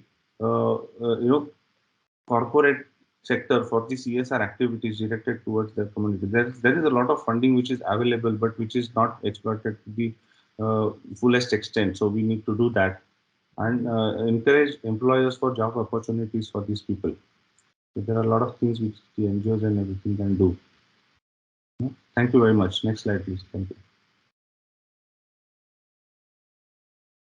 Thank you so much, sir, for an extremely informative session and many terminologies, basically, I think, which has got cleared today because of your session. Thank you so much. Thank you. Thank you very much. Now we move forward with the next speaker, Dr. Sadhna Nathu, who will cover the psychological perspective of LGBTQIA+ community. Dr. Sadhna Nathu is an associate professor and head of UG and PG Department of Psychology at Modern College, Savitribai Phule, Pune University. She has worked for 30+ years as an academician, feminist, psychotherapist, activist, researcher, and community psychologist. Dr. Sadhna has done long-standing work on gender and mental health and youth and mental health. She has written extensively on these issues in national and international journals. She has also chaired and been a resource person from grassroots to global level. Dr. Sadhna has completed 7 independent research projects on these topics and written numerous books and book chapters. She has been an editor, editorial collective member, and expert peer reviewer for various national and international journals. Ma'am is also a MPhil and PhD guide in psychology and women's studies with numerous students who have been awarded degrees. She's an advisor and consultant on research to several NGOs. Ma'am is working with POSH committees as an external expert with NGOs, academic sector, and corporates. She runs a peer support and speak out group in her institution and also heads the counseling cell. Dr. Sadhna Nathu is a trainer on gender sensitization, gender spectrum, and feminist psychotherapy and mentoring and peer support for LGBTQIA plus persons. Over to you, ma'am. Hello, everyone. I think I'm audible, right? Yes, ma'am, you're audible. Yeah, and I can see that I've been made presenter. So Yes. let me thank the organizers for inviting me to this panel, and I'm joining all of you from Pune. And I'll start with my presentation immediately. I'm very happy that, Disha Pinky Sheikh has already set the context and told us, about the need for flexibility when we think about LGBTIQ A+ persons, human beings, our fellow citizens. And I'm going to be talking on the back of a medical practitioner. So you will see some commonalities and of course some departures, because my entire presentation and my talk to y'all, with y'all, comes from a feminist psychological perspective, which is rooted in what is happening on the ground level with people who come from this community as well. So I hope my presentation is visible. You can tell me. I'm going to slideshow. Yeah, it's visible, right? My presentation is visible. Organizers, please help me. Yeah, Is ma'am, it just a visible? second. Huh? Yeah. All right. So I'm going to be talking on psychological challenges faced by the LGBTIQA plus community and what is the way forward. I'll quickly show you some, posters which tell you about the perceptions and misconceptions about the community. So in this poster, you can see this is a graphic in which you can see visual in which you can see this poster which says kya aapko gay hai. All right, so this is how the rest of us, the rest of the world, thinks of, queer identities as a disease. Kya aapko gay hai.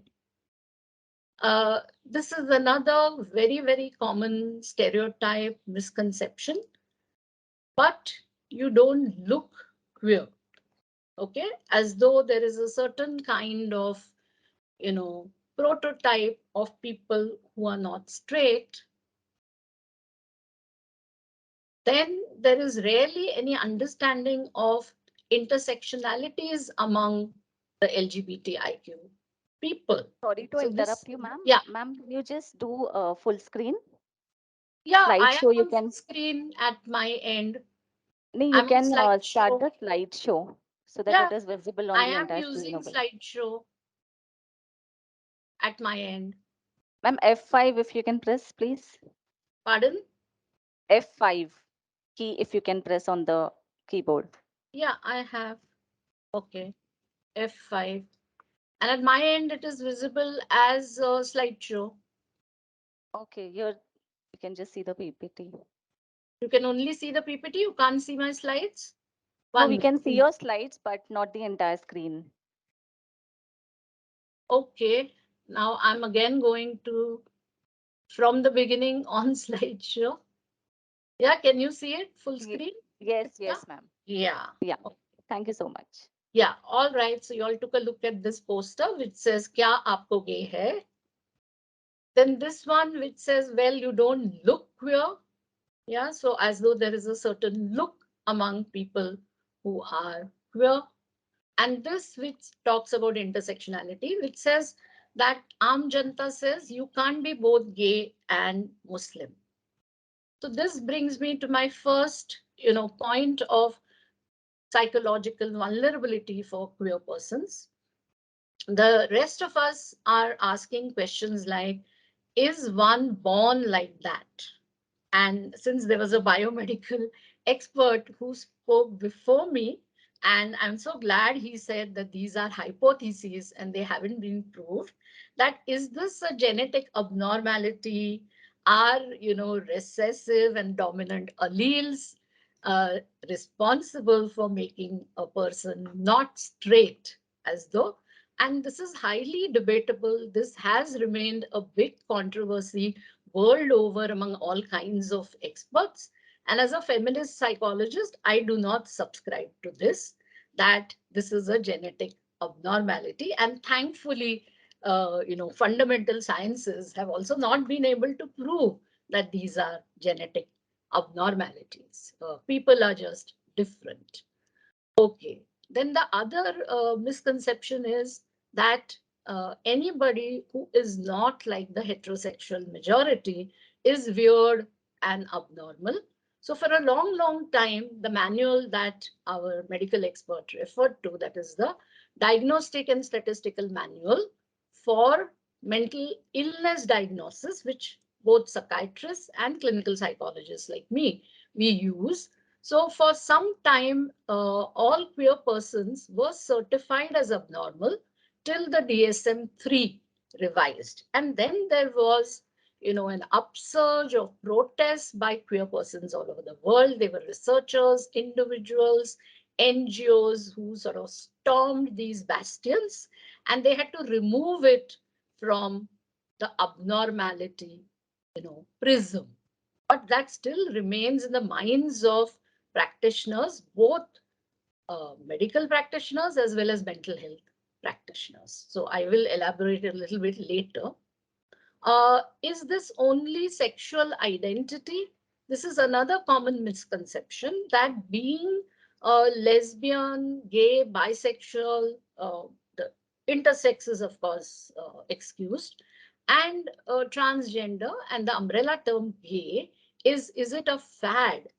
So obviously not, but these thoughts that are there in people's minds, they create a lot of damage, as though it is a fad and the whole world, if we remove this faddish kind of element, the whole world would, simply turn straight.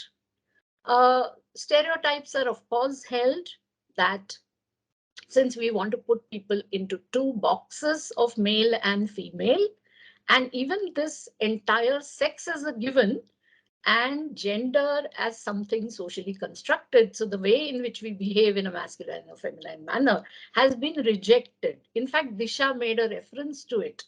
She said that, this accepted sex, that is simply your reproductive organs or genitals, is also now being disputed. That, well, I don't want them. I don't want this assigned sex, and I will decide my assigned gender. So it's not so simple and clinical. It is quite complicated, both psychologically and biologically.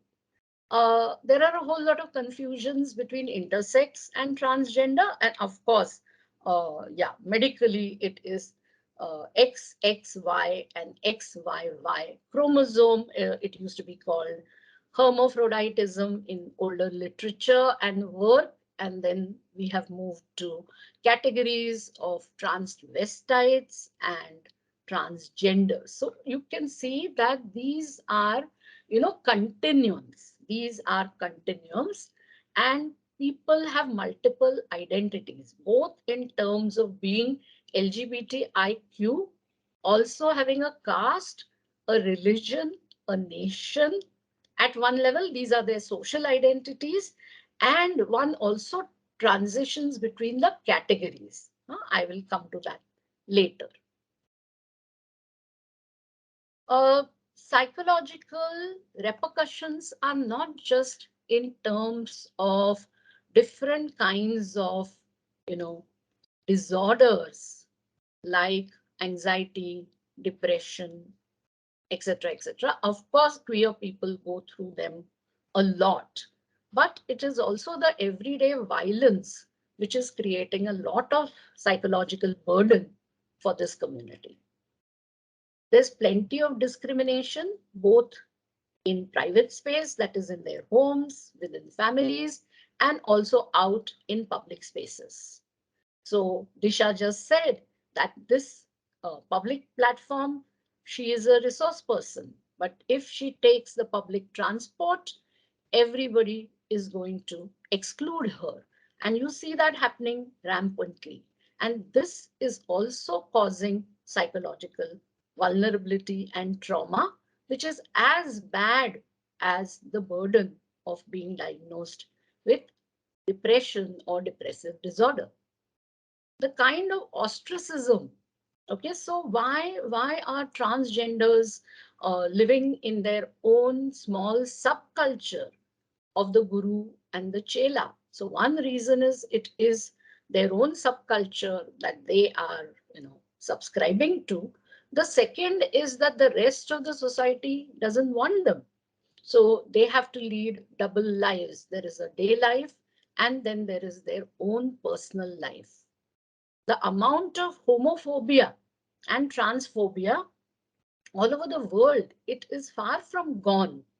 And again, I'll refer to Disha's speech, where she said it is all right to say somebody out there is gay or trans, but when it is within your own friend circle or families, you see a lot of double standards and a lot of hypocrisy, which is also psychologically damaging. So the power of heteronormativity is, very, very sound and very, very gross. And that is, a psychological burden as well. Now, when we were neatly putting out LGBTIQ, female to male to female, gender reassignment, that is all right. Clinically, that may sound like a given, but psychologically, on the ground, it is not so. I do queer affirmative therapy, though I'm a straight person, as an ally, somebody involved with the queer movement. I have a lot of clients, students, etc., coming to me, and their lives, for many of them, are gender fluid, non-binary. So whatever, assigned gender or aspirational gender, people move across these binaries. So you can't even say, that we want to fix you, because that is the rest of us, straight people, who want to fix them into, very neatly sorted categories. We want to pigeonhole them. So ha apla problem hai, and it is not so cut and dried as, okay, this is your sex, this is your gender, and this is your attraction, so this is your sexuality. People move. So I'll quickly give you an example of this client who came, who was facing a lot of trauma and a lot of trouble, accepting that she was a lesbian, which finally with validation she could. But then the next thing was that she wanted to transition into a male. So you can't just sort her and say, well, you're a lesbian, be quiet and remain there. So no, from her acceptance of her lesbian identity, she did think that maybe she is a transgender. So it is not so neat, cut and dried, because of the fluidity. The other problem that, of course, queer persons face, which is a big psychological challenge in the West, it is called coming out. So you want to disclose, you want to tell people, or you don't want to tell. Regardless of the choices you make, you carry that psychological pain of hiding from people who are close to you. Whom do you share this with? And in India, in all South Asian countries, it's very difficult because we lead collective identities. We still haven't become completely individualistic societies. So I see that with a lot of my clients, with a lot of NGOs that I work with who are working with the LGBT community, as well as my students, where I run a speak out group. So this coming out, not coming out, being caught out, closure, disclosure is also a lot of psychological burden. Rape, molestation, trafficking is happening, and the everyday violence and the trauma of rape from within private spaces, that is their own families, relatives, and the public space. That is also a huge trigger for queer persons. Uh, we know, college is organizing this event, and we know that our educational spaces, our work spaces, we have not made any provisions for everyday life of people who are not straight.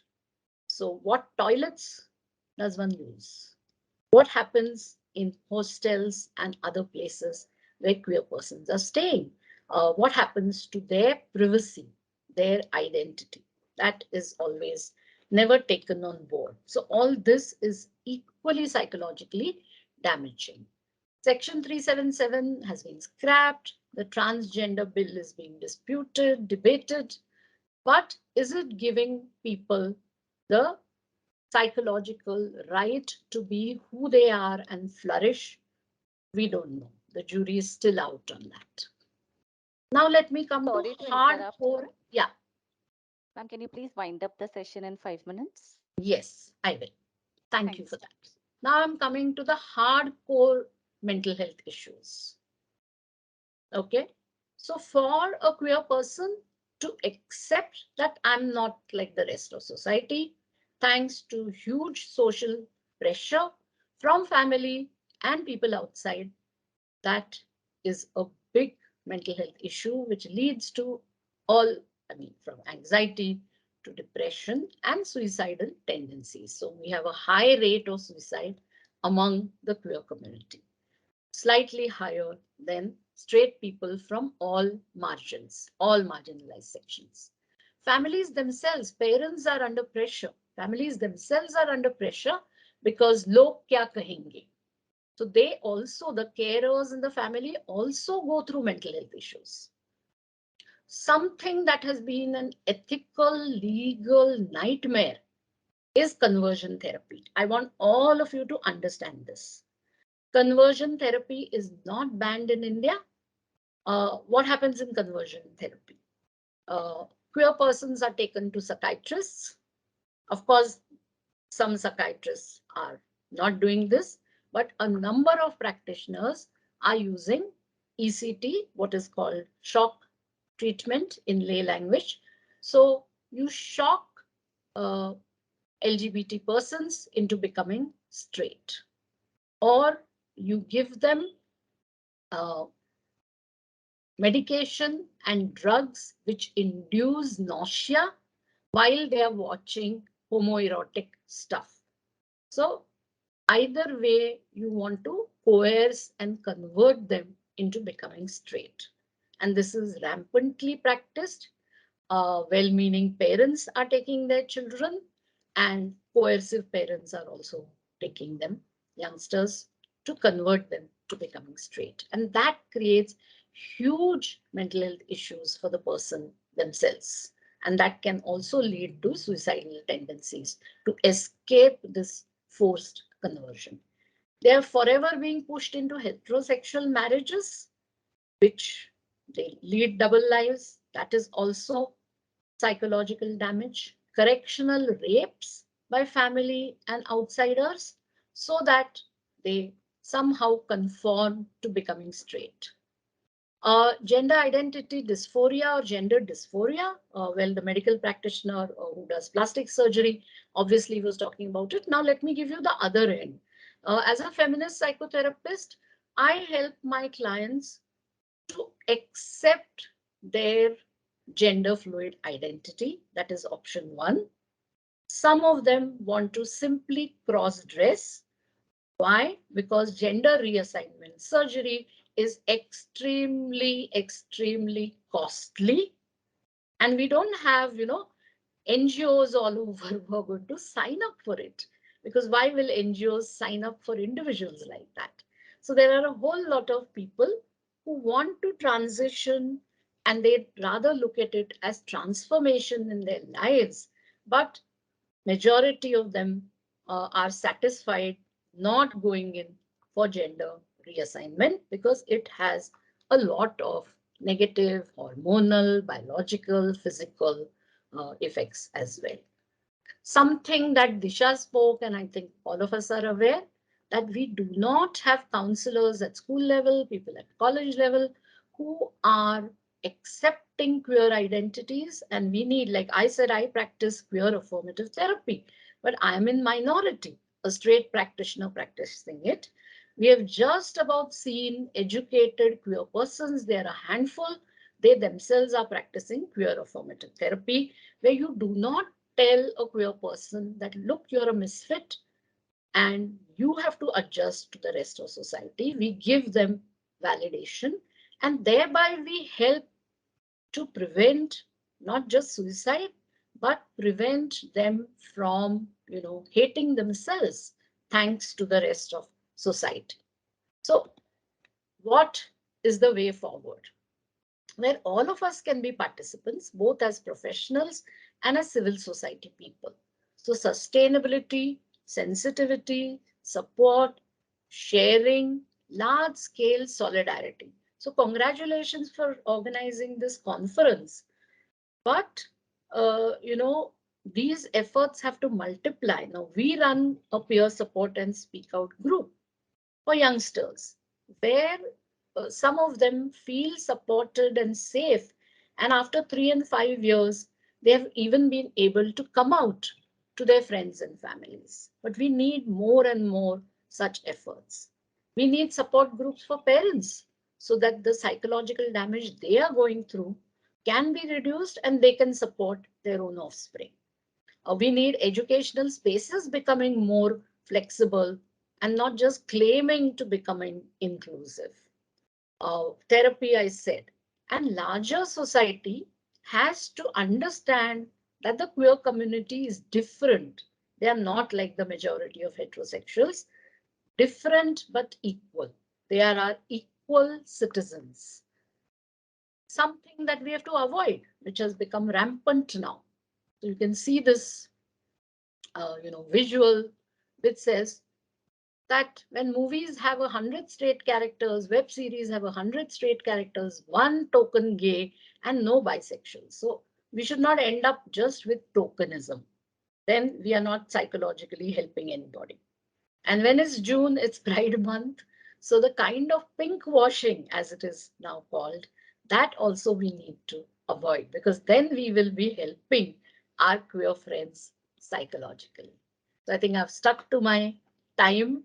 And if you want to understand better, uh, please take a look at this book which I've written, which came out last year. It's about psychology and gender, and it talks about queer persons, their psychological challenges, their mental health, and much more. And it also tells you that it is not neat and cut and dried, that we just sort them into categories and think of them as alphabetical soup. We think of them as equal citizens and equal human beings and give them the respect and acceptance that is due. Thank you, ma'am, for enlightening us with your thoughts. And thank you for sticking to the time. We are extremely sorry for reducing your session time. We'll surely have some different sessions for all of you all, wherein we'll have an ample amount of time for you all to speak and for us to listen.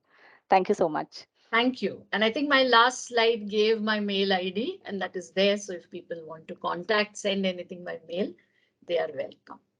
Yes, ma'am, surely. Any questions, we'll send it to this mail ID. Okay. Thank you very much. Moving on to our third speaker, we have with us Mr. Avinoba Datta, who will cover the social perspective and policy making part. Mr. Avinoba Datta is an independent public policy researcher and co-founder of Plexus India Foundation, where they work with a focus on economic inclusion of transgender and economically underprivileged gender and sexual minority community individuals from rural spaces. Mr. Datta is a GSM rights activist and worked with numerous LGBTQ plus collectives and organizations across the globe. They were one of the petitioners challenging the constitutionality of Section 337 of the Indian Penal Code in the Supreme Court. Currently, Sir is a research fellow at the William Institute, which is a leading LGBTQ think tank based out of the Department of Law, University of California, LA. They are working on mapping multi-dimensional poverty and various aspects of complex livelihood, framework of transgender and larger GSM communities. Mr. Datta also works with the National Institute of Rural Development and Panchayati Raj, a think tank under the Ministry of Rural Development, where they are developing a policy framework for collective approach towards encouraging entrepreneurs from the community to generate wage employment for transgender persons across India, especially those who are homeless, school dropouts, underskilled, multidimensional poor, and are compelled to take up risky professions such as begging and sex work. Mr. Datta is a co-founder and CEO of Plexus India Foundation, which works in the domain of agri-food production, waste management, and textile manufacturing, and employed a total number of 37 transgender and economically unprivileged queer persons from the rural spaces. Mr. Datta envisions an India where no transgender, gender diverse, and GSM person is compelled to beg on the streets or to take up unsafe modes of livelihood to meet their basic needs. And they want to achieve it in their lifetime. Over to you, sir. Hello, am I audible, right? Yes, sir, you're audible. Okay, thank you. Thank you for inviting me to this particular session, and I'm delighted to be here among all of you. I have also quite carefully listened to what our previous speakers had to say, and I'm glad that somebody has mentioned this rainbow washing, and then like this Pride Month that happens in the month of June, and the kind of photos and the kind of things that we see on social media, and the kind of tokenism that we witness during this time, right? So I would start my my small speech. I know that you people are running out of time, so I would try to make it as much short as I can, can.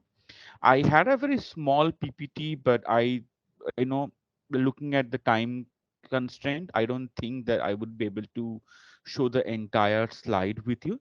So what I would do is I would just give you a brief of what I work on and why I think this is something I would, uh, I mean, this is something which we all should be working on as well. So let me just present this particular slide that I have. Just give me a moment.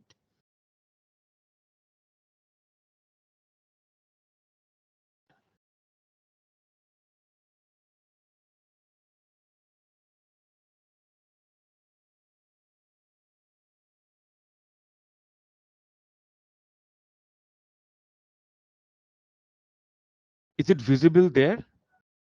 Yes, sir, it's visible. Okay, thank you very much. Okay, so I made it in the slideshow. I'm not very sure whether you can see the slideshow or not. So yeah. So anyways, so I personally focus on the economic rights. The primary reason for that is that मुझे लगता है कि अगर आपके पास पैसे नहीं है तो आपके पास कुछ भी नहीं है.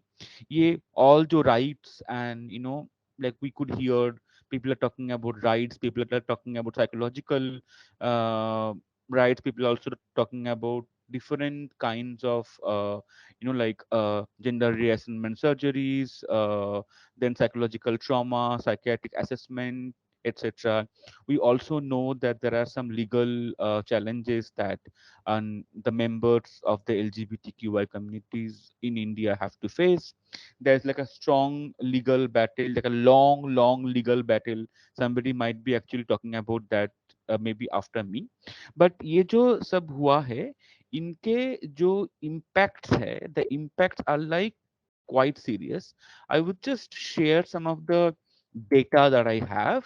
At this point of time in India, there was a research study that happened back in 2017, 2017, 2018, and the study was done by NHRC, जहाँ पर ये लिखा था कि 92% of transgender persons in India do not participate in any form of economic activities. और homelessness के बारे में जो लिखा था वो था कि 98% of them are like do not live with their biological families, do not live with the natural families.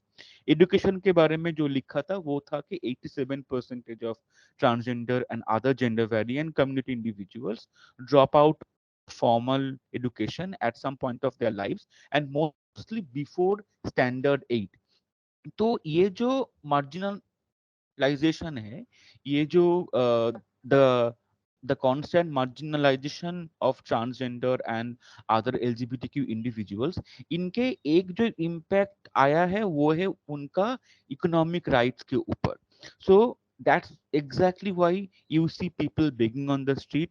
That's exactly why you see a lot of trans and queer individuals are part of the sex work. I mean, like, so they do take up sex work and everything.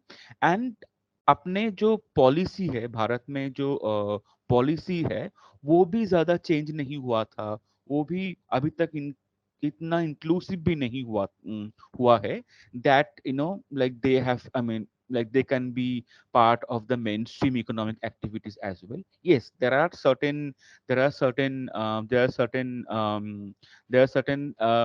that, like there are certain initiatives that we have to also speak about when talking about, like the economic inclusion of transgender and larger LGBTQ individuals. लेकिन उनके एक एक marginalise community को main stream में लाने के लिए जो पॉलिसी के ऊपर जो चेंज होना चाहिए, वो चेंजेस अभी तक नहीं हुआ। I would just give you people brief idea के ये मार्जिनलाइजेशन क्या है। uh, we all are aware about section 377. Yes, I was one of the petitioners challenging the constitutionality of section 377 of the Indian Penal Code, which, by the way, didn't criminalize homosexuality. That criminalized any sexual activities, any sexual intimities that goes against the order of nature. So we don't really know what the against the order of nature means. And then this particular law also didn't criminalize any gender identity as well. It didn't talk about consent, it didn't talk about age, etc., right? So what happened was, section 377 was introduced back in the year of 1860.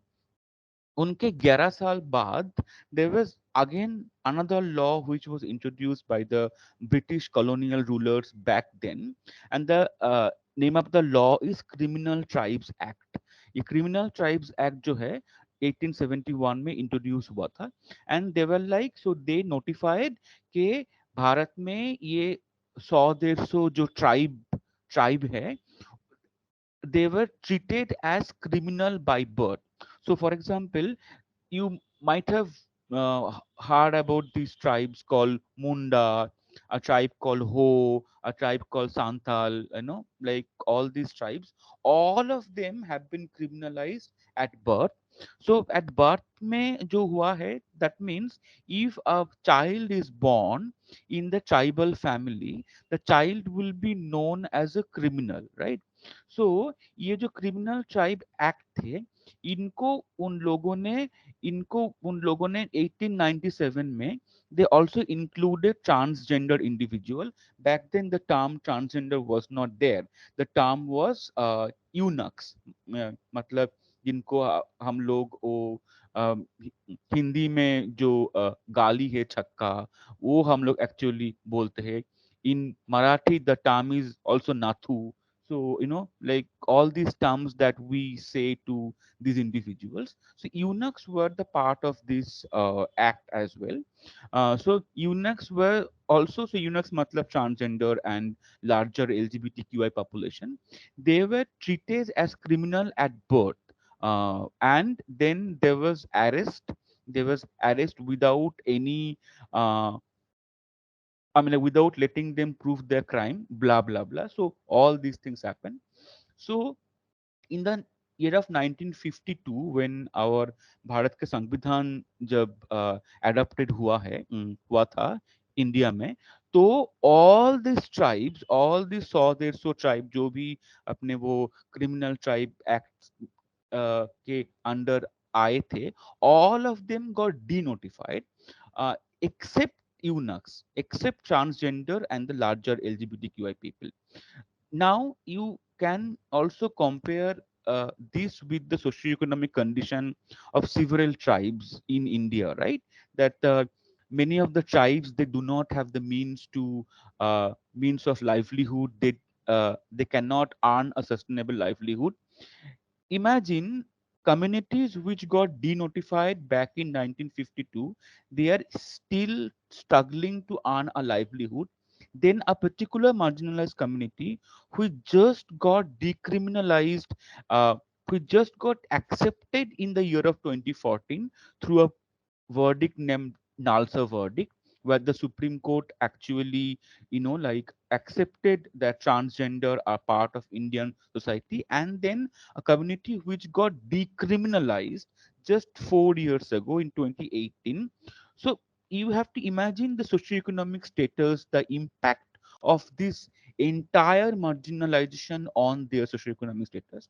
So मुझे लगता है कि ये सब rights के बारे में जो भी है सोसाइटी चेंज होने के जो बात हो रहा है and that is very important. However, we should stop making more collateral damages, and to stop the collateral damages, we have to work with people who we see in the rural spaces. Many of them are yet to come out. Many of them are yet to understand what they are, and we must have to work on their livelihood and economic health as well, because I personally feel that economy right to participate in economic activities is the central theme of all your rights. So once your right to participate in economic activities are kind of established, then you would be able to exercise, say, your right to food, right to shelter, right to healthcare, right to mobility.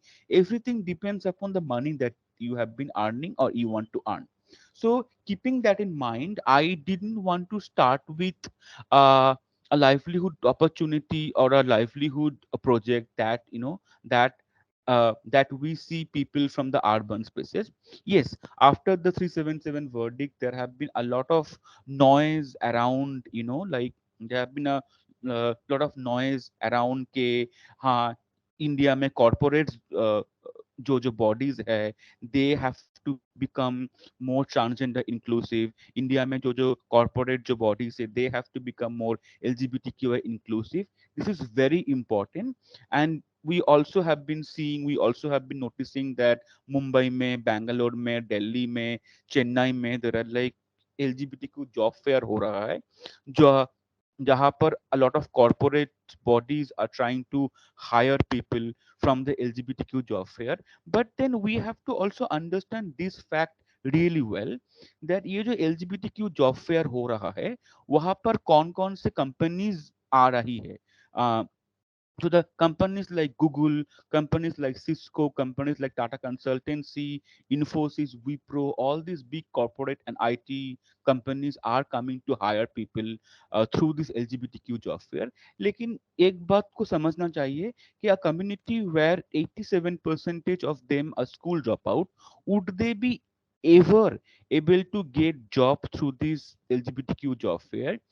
To these companies, to this corporate, where a minimum educational requirement is necessary, right? So तुमको एक corporate job के लिए तुमको आपको एक corporate job पाने के लिए इनसे Infosys, इनसे Google, you also have to have certain degrees. Somebody who is like dropping out of school at the age of say 14 or 13 because of the stigma, because of the violence that they face, what kind of corporate job are we talking about? And then we also, I personally feel that we also livelihood का मतलब ये भी है कि we also start looking at livelihood not from the urban understanding, but also in respect to the rural spaces. So मैंने क्या किया, I started working on I I personally feel that it's also important to make this thing clear that अगर एक transgender व्यक्ति, अगर एक LGBTQ community का अगर व्यक्ति, if they are also human being, they can also अच्छा I personally feel that I need to present myself. I mean, like, is my screen visible? Yes, sir, it's visible. Okay, okay. So I personally feel that कि we also have to work on to make certain role models. क्योंकि अभी जो role models अपने सामने है ना, transgender व्यक्तियों के लिए जो role model सामने है, you do not see a transgender farmer, you do not see a transgender waste collector, you don't see a gay I mean like we were. तो I personally feel कि it's important to create that role model, क्योंकि जो grass root में, जो rural spaces में जो भी अपने एलजीबीटी कम्युनिटी से, समुदाय से जो जो व्यक्ति रहते हैं ना, they, some of them are farmer, some of them are fisher. I mean, like they do fishery, they do, like they collect waste, they also manage waste. Some of them madhu, like that's called bee uh, keeping. Some of them also do that. Some of them वो बाजार में जाके सब्जियां बेचते हैं. So all these livelihoods needs to be also promoted, and there have to be some role models so that people, कल अगर कोई ट्रांसजेंडर व्यक्ति, अगर कोई एलजीबीटी कम्युनिटी से, समुदाय से जो व्यक्तियां है, if they wanted to take up a livelihood, they don't always look at begging, sex work, NGOs, and makeup artists. They can also look at these professions as well. Anyways, so I started working on a project where we are working on organic farming. We started with this particular project with mushroom cultivation. हम लोगों ने 2019 में ये project शुरू किया था, and then I think this project is actually is going really great at this point of time, as we have employed 37 transgender individuals across Bengal. So we have a land where we, like do work on various organic farming. We also work on waste management, uh, so this is what we have been trying to do in through this initiative of ours. And we have realized the moment people started earning money, that money could be as low as 4,000, 5,000, but that is giving them some sort of agency to their economic outputs. They know what to do with that money that they are earning. Some of them might also want to buy some fancy dresses. Some of them might also want to do certain savings for the future. Some of them might also undergo gender affirmative therapy, like say leisure therapy, facial hair removal therapy, etc. But then through earning money, through ensuring that their economic rights are kind of protected, we are also uh, unlocking the vast area of different sort of rights that we try to unlock through our movement. That is right to food, right to shelter. Because you you'll be knowing one thing very very sure, that जब pandemic आए थे, जब Covid 19 का pandemic जब आए थे, जब अपने इकोनॉमिक लॉकडाउन हुआ था, you also know it for sure that a lot of transgender individuals and economically underprivileged जो queer जो व्यक्तियां है, they were starving, like they were starving for food because they have no savings, they had nothing. And then more than 1 million transgender and economically underprivileged queer individuals just in India have been pushed to poverty, where, like their basic rights, as basic as staving of hunger, is right now compromised. So there are NGOs across India who have started providing dry ration materials to these transgender and economically underprivileged queer individuals. For example, Mumbai में जो अपने NGO है Humsafar trust, they have done like quite a phenomenal job. Tweet foundation है, जो जहाँ पर भी जो LGBT community के लिए NGOs थे, they have all raised money to provide some food materials to these transgender individuals. So मुझे लगता है कि this is very important, because if you know कि what you are going to eat tomorrow, and you don't have to think about, like how to get the money to buy food, like for yourself, a lot of agency can be protected. You can also exercise your right to cultural activities, your right to social activities. अगर तुम्हारे पेट में खाना नहीं है, तो गाना भी नहीं आएगा. That's also very important to understand, right? So this is where I work, and this is what I personally do. And I would urge to a lot of people through this particular conference, that if you really want to work on transgender and LGBTQI community, first try to understand कि उनके जो problems है उनका उनका जो problems है उसका impact उनका इकोनॉमिक हेल्थ पे, उनका जॉब लाइवलीहुड में कैसे आता है, and how to solve these problems as well. There are important work that is happening in the social, medical, psychological, legal sector as well, but that lot of more focus need to be also put in this particular domain जहाँ पर हम लोग policy के बारे में बात कर रहा है, where we're talking about economic inclusion of trans and queer individuals. Thank you very much. If there is any question, I am happy to take. Thank you so much, sir, for sharing your experience with us. So, because we are lacking of time, so questions, if any, will be mailed to you. Now, coming on to our last speaker of session 3, that is a technical session 3, we have with us Advocate Rajendra Nalagi, sir. I request Birja Mishra to welcome Advocate Rajendra Nalagi with a token of appreciation.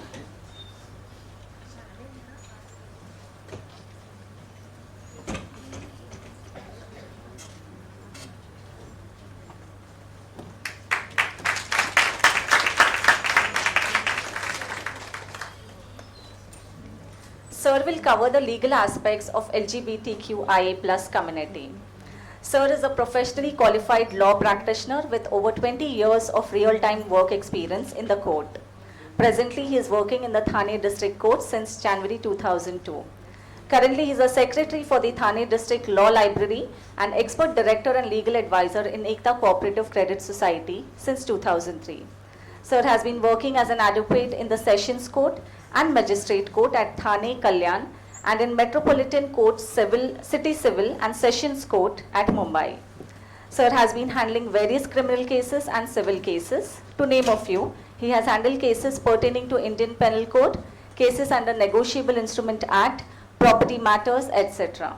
He has been invited on FM radio on various occasions as a speaker in the program called Kanun Ki Baat. He is a highly knowledgeable person in the legal aspects. Now I request sir to take over the session.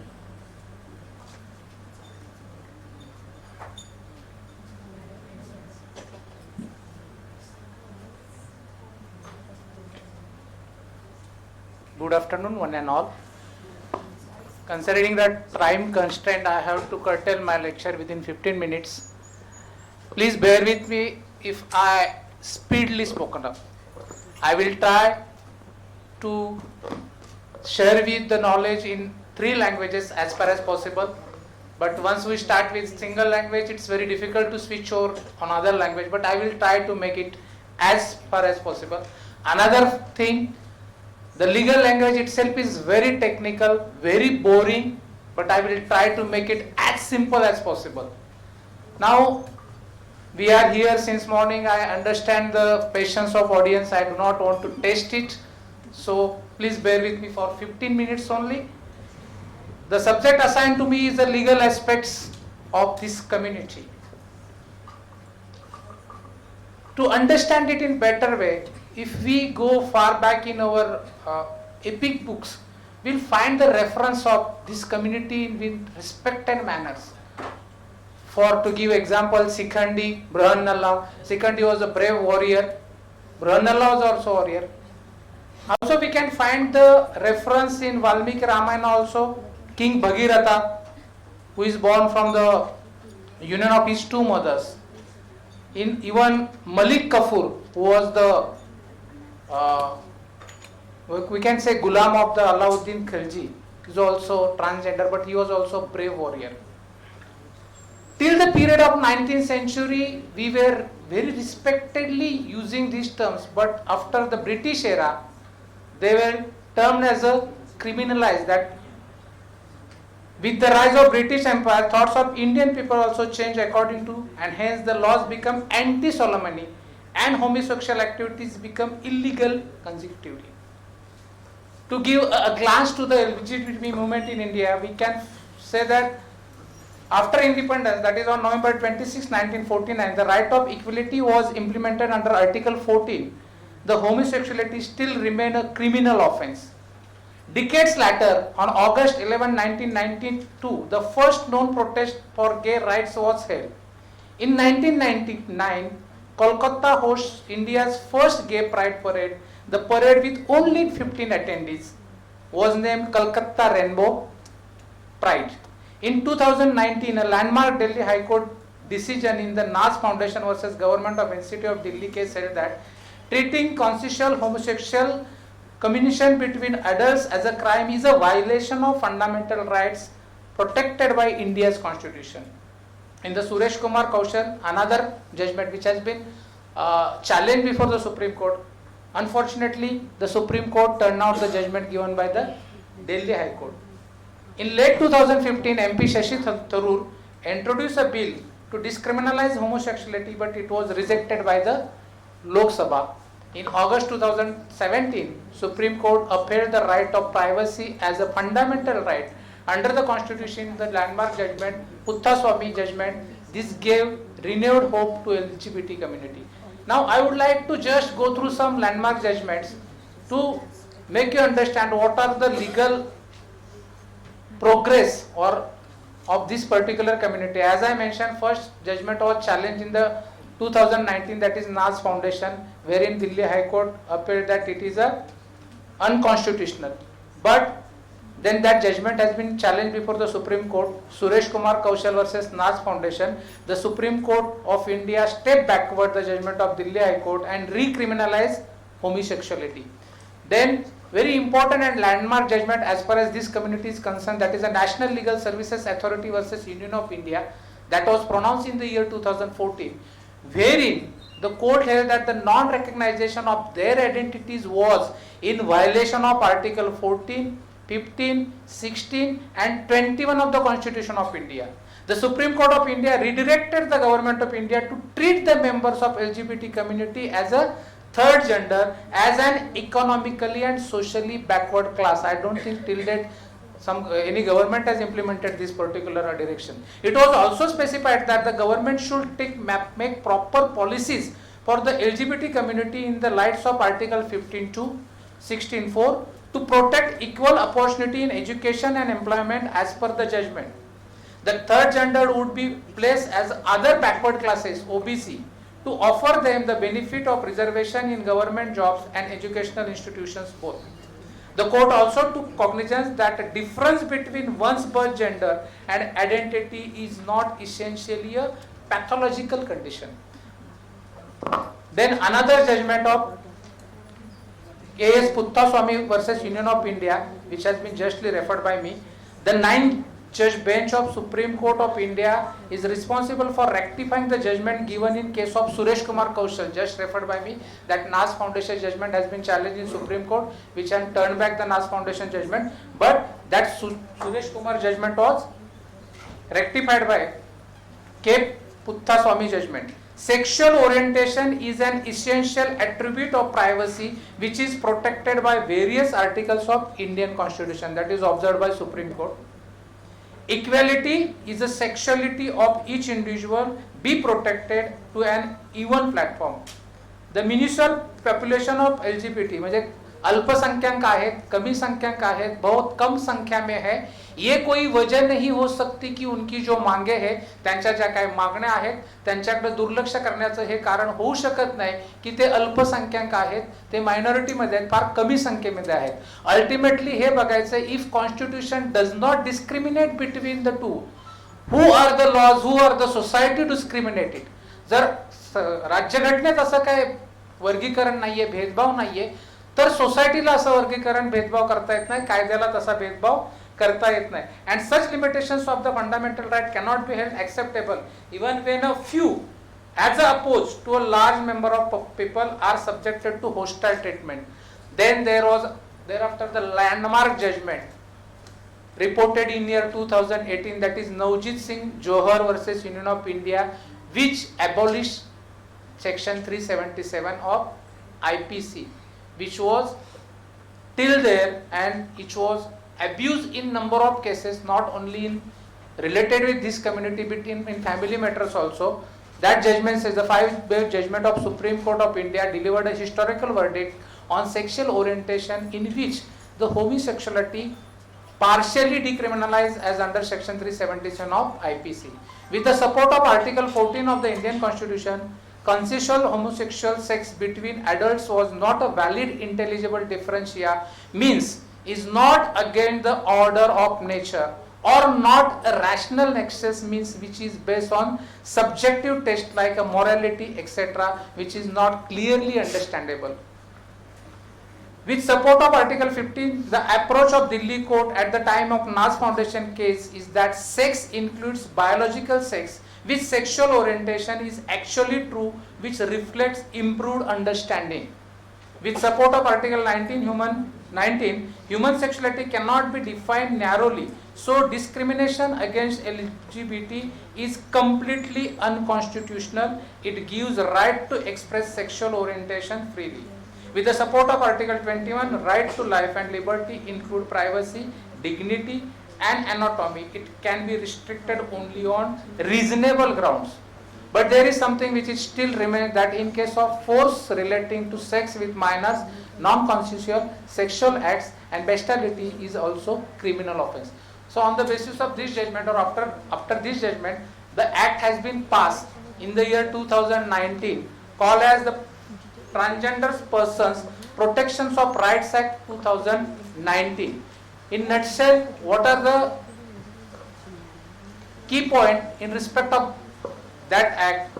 That it defines a transgender. I think the definition of transgender is elaborately discussed by my earlier speaker. I will not repeat it. The act says that non-discrimination. The law is in the strict prohibits of discrimination against transgender persons at educational or professional institutions, healthcare and other public facilities, as well as reinforces their right of movement, property and holding of offices. Prohibition against discrimination, right of residence. Every transgender person have right to reside and be included in his household. If the immediate family is unable to take care for the transgender person, the person may be placed in rehabilitation center on the orders of competent court. This act prohibits that you cannot throw away the transgender. आपण घरातून त्यांना बाहेर काढू शकत नाही on the ground that you are a transgender. This is an offence under section 18 of this act.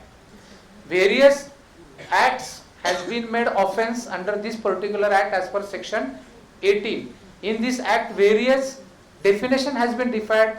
Due to restraint of time, I am unable to clarify you all the definitions given in this act. But this act specifies that inclusive education has to be for the transgenders. Institutions defined, local authority defined, national council has been established as per this particular act. This act says that no person or establishment shall discriminate against a transgender person on any of the following, namely educational establishment, employment or occupation, unfair treatment in healthcare services. They have given number of things which can be. Then recognition of identity. There is a specific provision provided in Act under section 6 and 7 that they can be provided identity card. Procedure has been prescribed in GR published on 25 September 2020 ला central गव्हर्नमेंटने एक GR publish केलाय. त्या GR मध्ये in detail मध्ये दिलेले आहे की आयडेंटिटी कार्ड अप्लाय कसं करायचं, ते डिस्ट्रिक्ट मॅजिस्ट्रेट कडे करायचं असतं, कोणी अप्लाय करायचं, what is the procedure, what document has to be attach for getting that identity card. आणि इन केस ऑफ कन्वर्जन जर असेल तरी पहिल्या आयडेंटिटी कार्डच्या आधारे पुन्हा नवीन आयडेंटिटी कार्ड इश्यू केलं जातं. That identity card be treated as a proof for all purposes. Then there are welfare measures by government which was specified in section 8 of the act. Section 9 says regarding obligation establishment and other persons, 9, 10, 11, 12. Then section chapter 6 speaks regarding education, social security and health of transgender persons, 13, 14.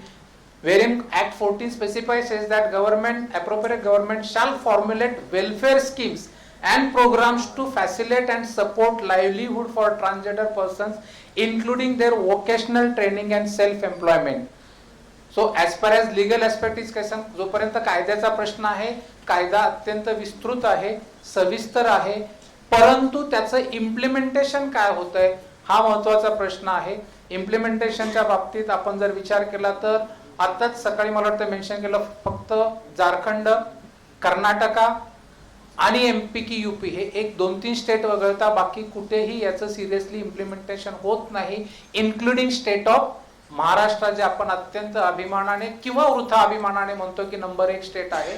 जर आपण cultural सांस्कृतिक पॉइंटवर जर आपण अग्रेसर असू, तो this state should have been the number 1 state for declaring and basically implementing. Declaring is not in the hands of state government. It has been already through GR declared by the central government. National Council has been appointed as per section 16, where is the Union Minister in charge of the Ministry of Social Justice and Empowerment chairperson as ex officio, Minister of State in charge as a vice chairperson ex officio, Secretary of Government India member ex officio, one representative each from the Ministry of Health, Employment, and some persons from transgender community has to be member there. Then as I said, as per section 18, some offences has been made as a punishable. What are they?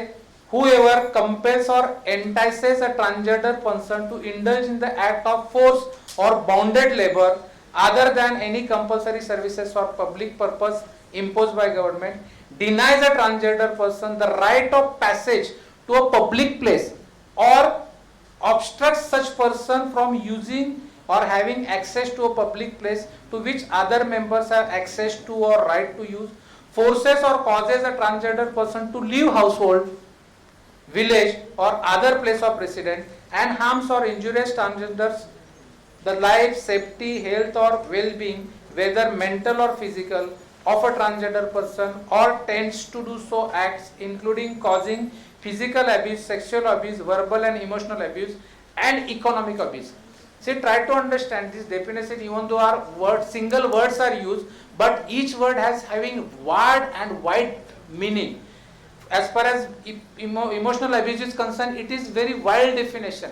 त्याचा जर आपण अर्थ काढायला गेलो तर कितीतरी गोष्टी emotional abuse मध्ये येतात. To humiliate him in any manner amounts to emotional abuse.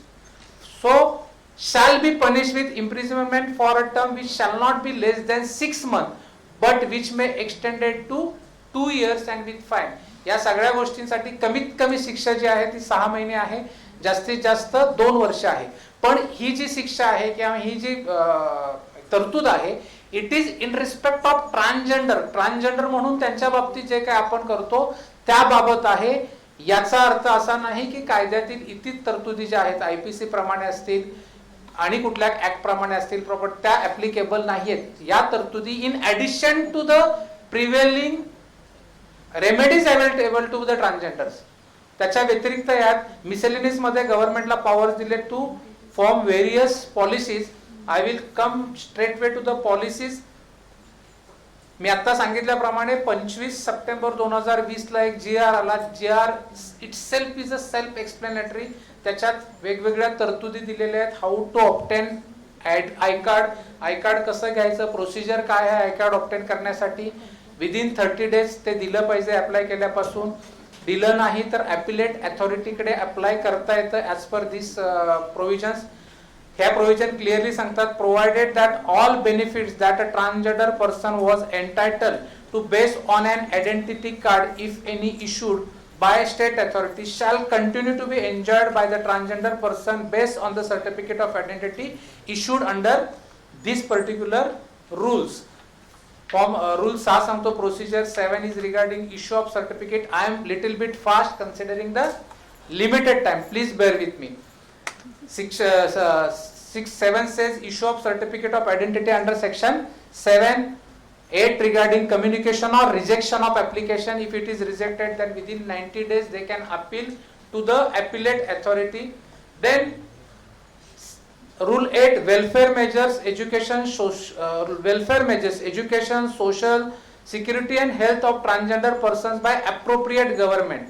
Now I will just read out the annexure 2 wherein that measures has been given. You will find out that on paper there are n number of provisions and made by the government or by the law. See, suggested list of welfare schemes to be considered access to health.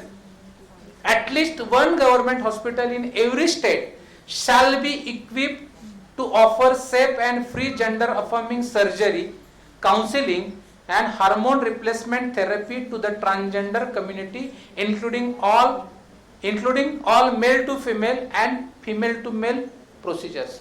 So at least one hospital in every state. State medical insurance shall cover. See, I need not to mention, whenever word shall is used in our language, it is a mandatory. There is no option available to the implementing authority. It is a mandatory. You have to obey, you have to follow it. So state medical insurance shall cover proceedings of SRS, hormonal therapy, laser therapy, counseling and other health issues of transgender persons at private hospitals. Medical insurance cards, all healthcare facilities should ensure that there are separate wards for transgender persons. I have not come across, please clarify me if I am wrong. मी असं कुठेही कुठल्या हॉस्पिटलमध्ये आजपर्यंत separate ward पाहिलेला नाहीये. माझं knowledge कमी असेल कारण मी त्या क्षेत्रात प्रॅक्टिकली माझं काम कमी, जे काय थोडीशी लिगलशी संबंधित आहेत. Please make me correct if I am wrong, पण माझ्या पाण्यात असं नाहीये. Then access to education, scholarship for transgender students, I don't know where it is. Please please please again bear with me, कारण कायदा काय सांगतोय, प्रोसिजर काय आहेत आणि ऍक्च्युअल इम्प्लिमेंटेशन किती आहे त्याच्यातला फरक फक्त माझा सांगण्याचा उद्देश आहे. Inclusive and equitable quality education in schools that fosters respect for equality and gender diversity. Protection against ragging in the educational institutions with provisions for grievance redressal. There is a provision where is a grievance redressal forum should be everywhere in educational institution, in all establishment regarding redressal of grievance in respect of community. I don't know. Practically I have never come across की असं कुठे आहे. Protection against facilitation of accommodation and schooling for transgender, gender non-conforming and intersex children in residential government schools and universities. Access to housing, affordable housing. पेपरवर आहे, प्रत्यक्षातलं मला विचारू नका.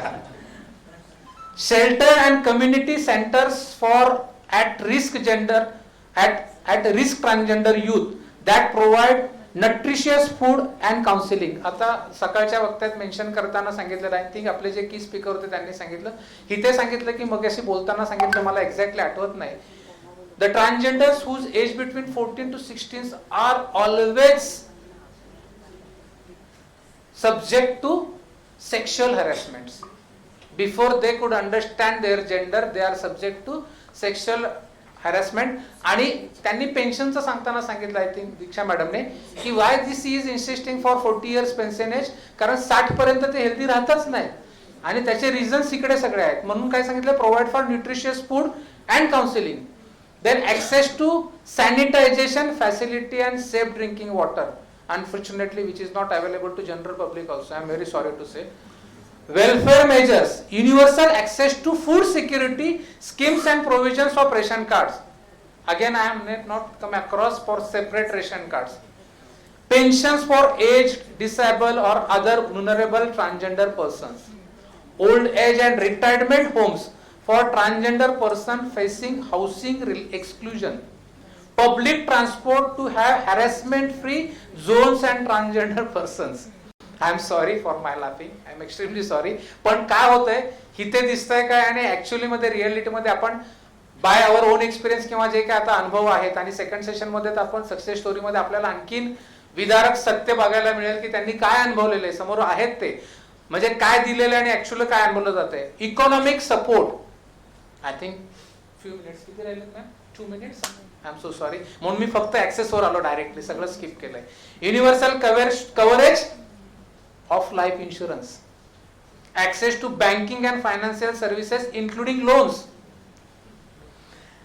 explicit inclusion of transgender persons in employment guarantee scheme such as Mahatma Gandhi National Rural Development Manrega and all social security schemes, formation into self-help groups for livelihood activities, provisions of zero interest and other microfinance schemes. I will straightway get to the some latest development. Karnataka High Court has Tuesday, that is in the month of February 2021, directed center to immediately provide reservation, age relaxation and free concession to transgender persons. The Karnataka government has decided to reserve 1% jobs for the transgender community in the state's teaching sector during the upcoming recruitment. That was decided in the February 2022. Then Railway Board has in RTI the information was obtained that as per information obtained from the Railway Board under RTI, nearly 6,149 transgender senior citizens above 60 years had availed concession in passenger space. Railway has granted 40% concession fare to transgenders above 60. परत महत्वाचा मुद्दा आहे कारण त्यांनी आता सांगताना सांगितली 60 वर्षाचे कुठे फिरणार आहेत. Some questions which may ask before asking questions, I am answering that questions. Whether transgender can adopt the child? Yes, definitely there is no bar subject to legal requirement. Whether man can marry to man? Yes, there is no hurdle in either in Hindu Act because Hindu Act says two Hindus. Special Marriage Act say two persons, so there is no gender mention in the act. And apart from that, there is a judgment of Shakti Vahini versus Union of India, wherein Supreme Court held that an individual has the constitutional freedom to marry whoever he chooses. Before conclusion, I just pointed out only one hierarchy of pre-legal aid services. At district level, there is a district legal aid services authorities. At taluka level, there are taluka samitis. At state level, there are Maharashtra Legal Aid Services Authority. And at national level, there are National Legal Aid Services Authorities who are there to give free and competent legal aid to various persons of the society, which includes female, child, unorganized sectors, the persons, arrested persons, the persons who are in custody, and the persons whose income is up to rupees 3 lakhs. So my intention to mention this for any queries regarding the legal, and we are organizing at least twice in a year awareness program in respect of in particular this on this particular topic. या विषयावर एक seminar म्हणण्यापेक्षा एक awareness programme आयोजित केला जातो की rights काय आहेत, what are the facilities provided to the transgenders, what laws is on particular aspects. I am just mentioning it, हे सांगतो याच्यासाठी कारण काही जर प्रश्न असतील तर ठाण्यामध्ये एक सेपरेट बिल्डिंग आहे ज्याला आपण जाऊन लिगल एड बिल्डिंग विचारू शकता. फर्स्ट फ्लोअरला ऑफिस आहे, accessible to everybody. It is not की कोणाला बंधन आहे तिथे येण्यात, it is accessible to everybody. तिथे येऊन आपण आपल्या काही क्वेरीज असतील तर सांगू शकता, विचारू शकता. तिकडे रिटेनर लॉयर आहेत who are there to help all the peoples who comes within the category as mentioned by me. Thank you very much for calling me. If any questions, I don't think the time permits us to ask any questions. Okay, then how I to reply? Through mail only? For mail, just write down my mail. Have I given you my? Okay. And thank you very much. Before conclude, I must congratulate the organizer because this is a very sensitive but the most neglected subject which has been taken up by the organizer. ही सुरुवात आहे, थोडीशी काडी पेटलेली आहे, पूर्ण आग लागल्याशिवाय मजा येणार नाही. आणि माझं वैयक्तिक मत सांगतो की हे जे हे सांगायचीच वेळ आली नाही पाहिजे की यांना हे फॅसिलिटी द्या. They should be the part of main stream. जसे आपण सगळे आहोत तसेच असायला हवेत. तो दिवस लवकरात लवकर यावा म्हणजे ह्या सगळ्या कॉन्फरन्सेस ज्या आहेत ह्या बंद होतील. Thank you very much.